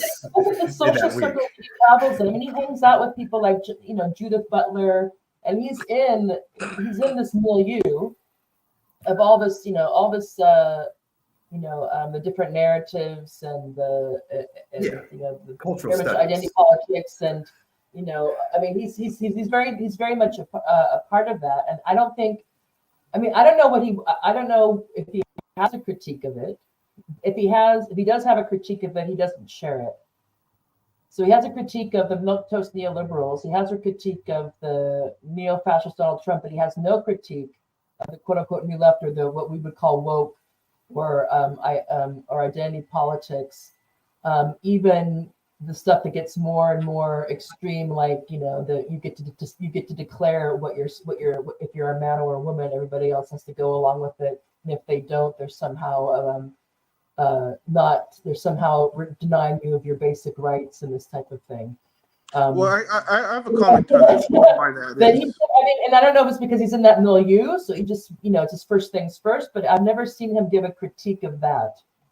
Yeah, and I don't think he ever will, because he reminds me of he's a good man, but he's the kind of good he's the kind of good man that belongs to something that now has become obsolete in the context of what's now.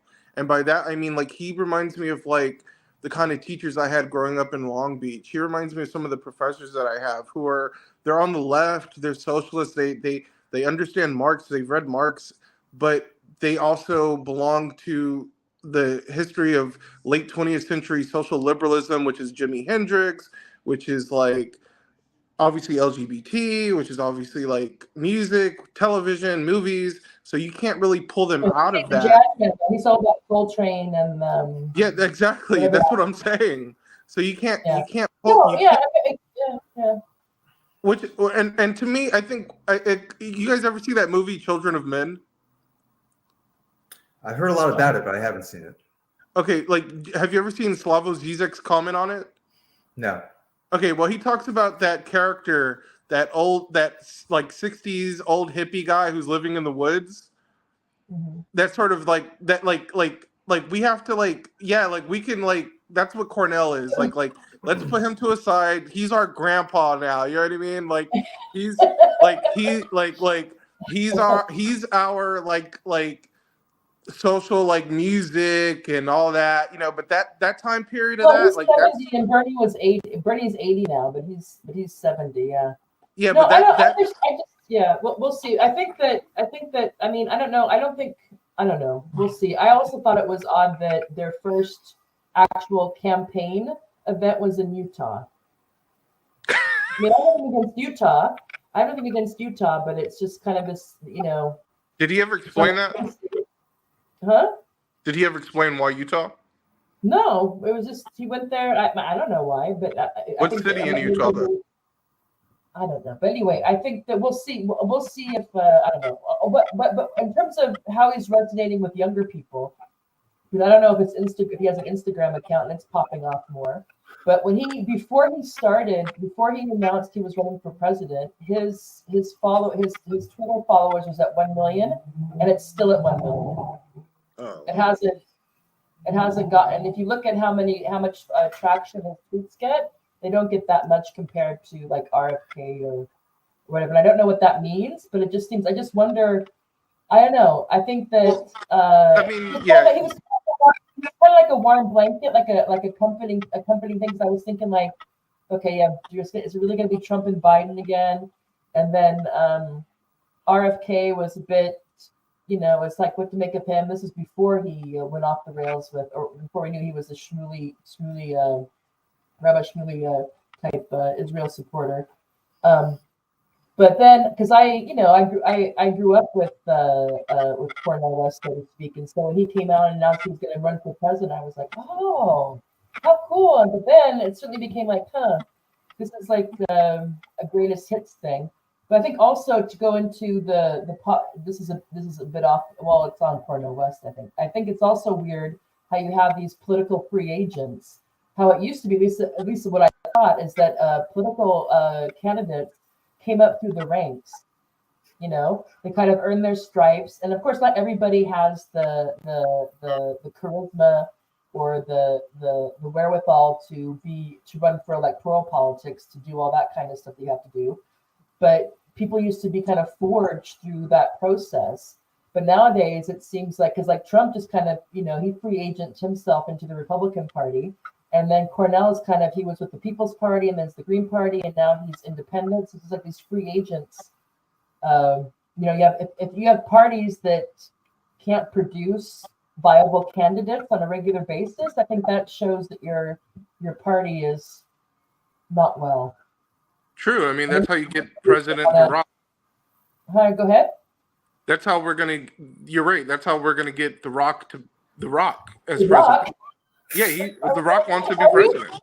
Yeah, he went on Rogan saying it. Did he say he would? Is he thinking about he's going to bring the country together? What? That's like we can all mobilize around The Rock. Like he's nice. Well, I mean, he went on Rogan and said it again. He's been saying it for years now, but he's serious. Like The Rock is serious because he's is he serious? What does that even mean? He wants to become president of the United States. Did he say that? Yes. You can go on YouTube. Go on YouTube and go look at his. I don't care because he doesn't. I mean, why would I be excited? I mean, I just think just because it shows how farcical our politics become that we're hoping for some celebrity to make us feel less dire. I mean, what does The Rock know about politics? Nothing. But he's not. But he's not the only one because Matthew McConaughey is saying it. He doesn't want people to say bad things. Is that his thing? He's like a coconut smile type dude. I guess so. But he's not the only one though, because Matthew McConaughey is saying the same thing. Like there's now. He didn't even make it to the mayor's race or the governor's race in of Texas. In Texas, he got a taste of that and realized that when it gets serious, that people don't care about your all right. You're like, all right, liberal. Yeah. Liberal for Texas, and if he's not too liberal for Texas, then he has to ask himself if he wants a movie career after this is over. True. But hold on though, because this is kind of funny. Like, did you guys ever watch True Detective season 1? Yeah. Yes. Now that guy I would have voted for. You know what I mean? Like I would have voted for his character for president. These people, they don't have any analysis. I mean, I don't know The Rock's background, but all that I can see, they just don't like that people are. They don't like the divisiveness. They don't like. Wasn't that guy a nihilist? Yeah. The True Detective guy. Politics. Oh well, yeah. They don't want politics. Is what they. It's not just they want people to be nice to each other, which also means they just don't want politics. Yeah. I mean, I don't know. Would you vote for The Rock, Garret? I would vote for the Rock's walking tall character. That guy I can vote for. You guys ever see that movie, Walking Tall, where he's like a populist? Go watch it, because that motherfucker I'll vote for. You know what I mean? Like, I'll vote for that character. I know. It's like Biden. It seems like Newsom is who they have in the wings. So we need like the Rock to join our Walking Tall Marxist-Leninist platform. That's right. That would actually be great.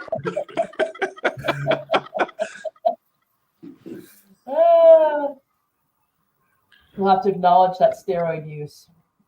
Yeah. Hey, shout out to TNT, baby. Anyway, so Garret, thank you for coming on again. I will show I'll add the slide again at my outro for this podcast. But Garret writes the Social Populist on Substack. And the article we've been talking about that was the inspiration for this episode is Cornell West, Jimmy Dore, and then, I know what we have to talk about.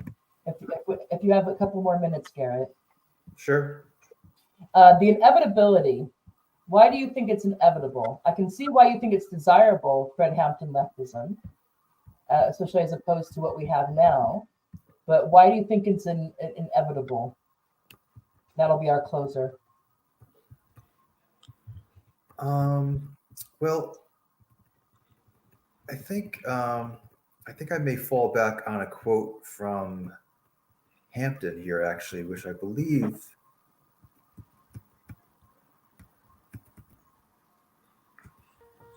is in the article. Let me just find it here. I think I can find it here.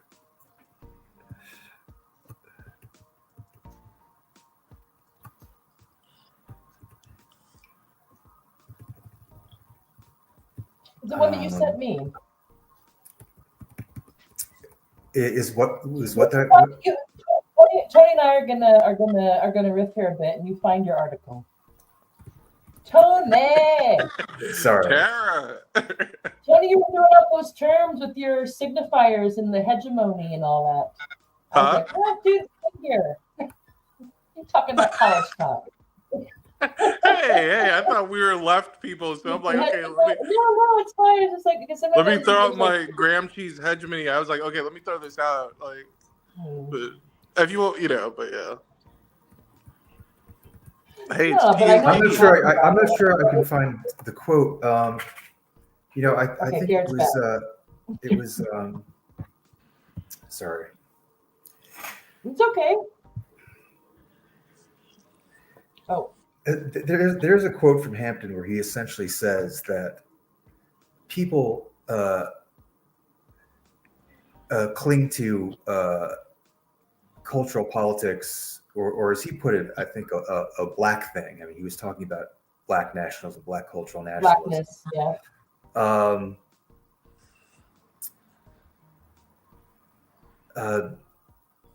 Precisely because they know it won't lead to a real revolution.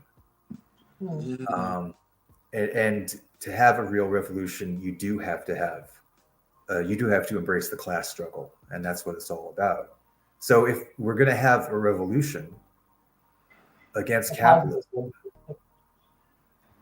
it needs to be based on the class struggle. Mm-hmm. That's the inevitability of it. Mm-hmm. Assuming we're revolutionary. Garret, can I ask you a question? Do you think then that like the character is what also matters? Because like when you look at Stalin, you look at some of our revolutionaries, those motherfuckers were tough. Like these were tough people. You know what I mean? Like right. Comrade Stalin was a tough man. You know what I mean? He came up very hard and he was extremely tough, Like do you think that matters, character in that way? Do you think character matters? Well, I think there's always an X factor.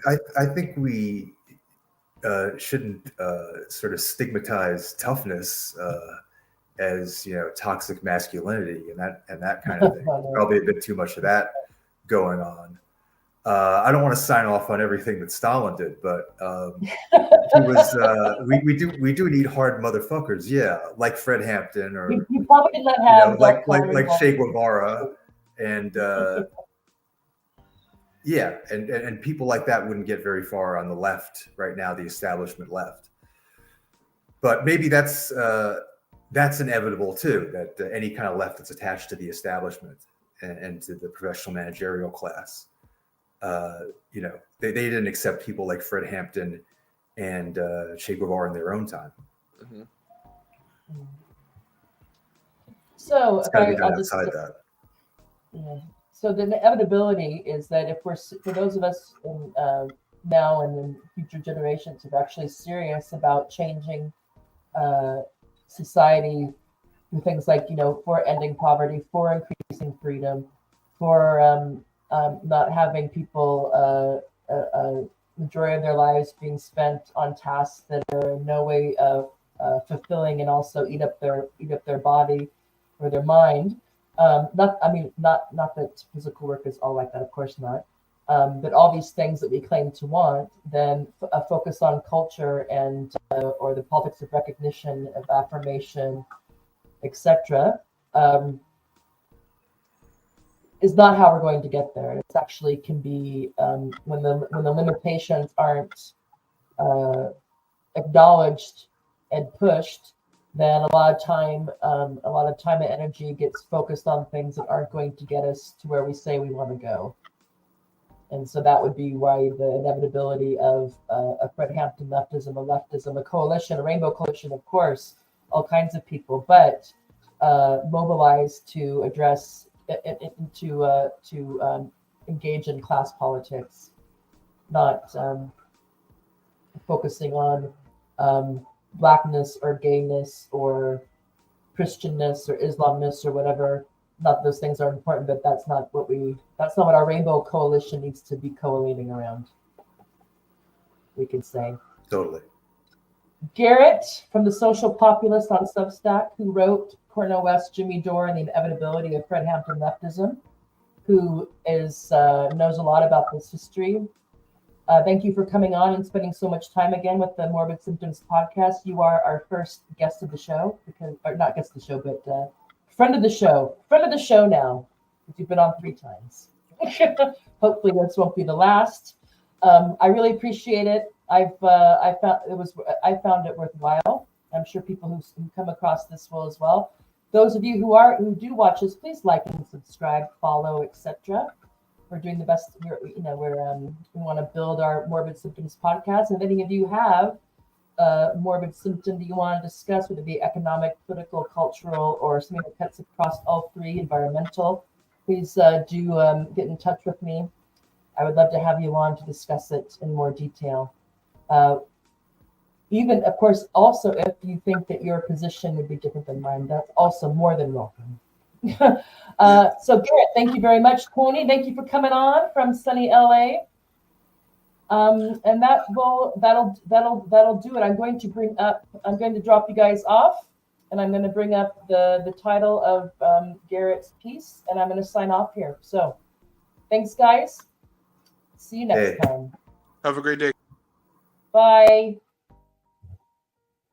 All right, that was the Morbid Symptoms podcast. We were talking about the problem with cultural nationalism, which in today's speak we would probably talk about in terms of identity politics, maybe even wokeness, with Garret from the Social Populist. So thank you for tuning in, and we'll see you next time. Good night, everyone.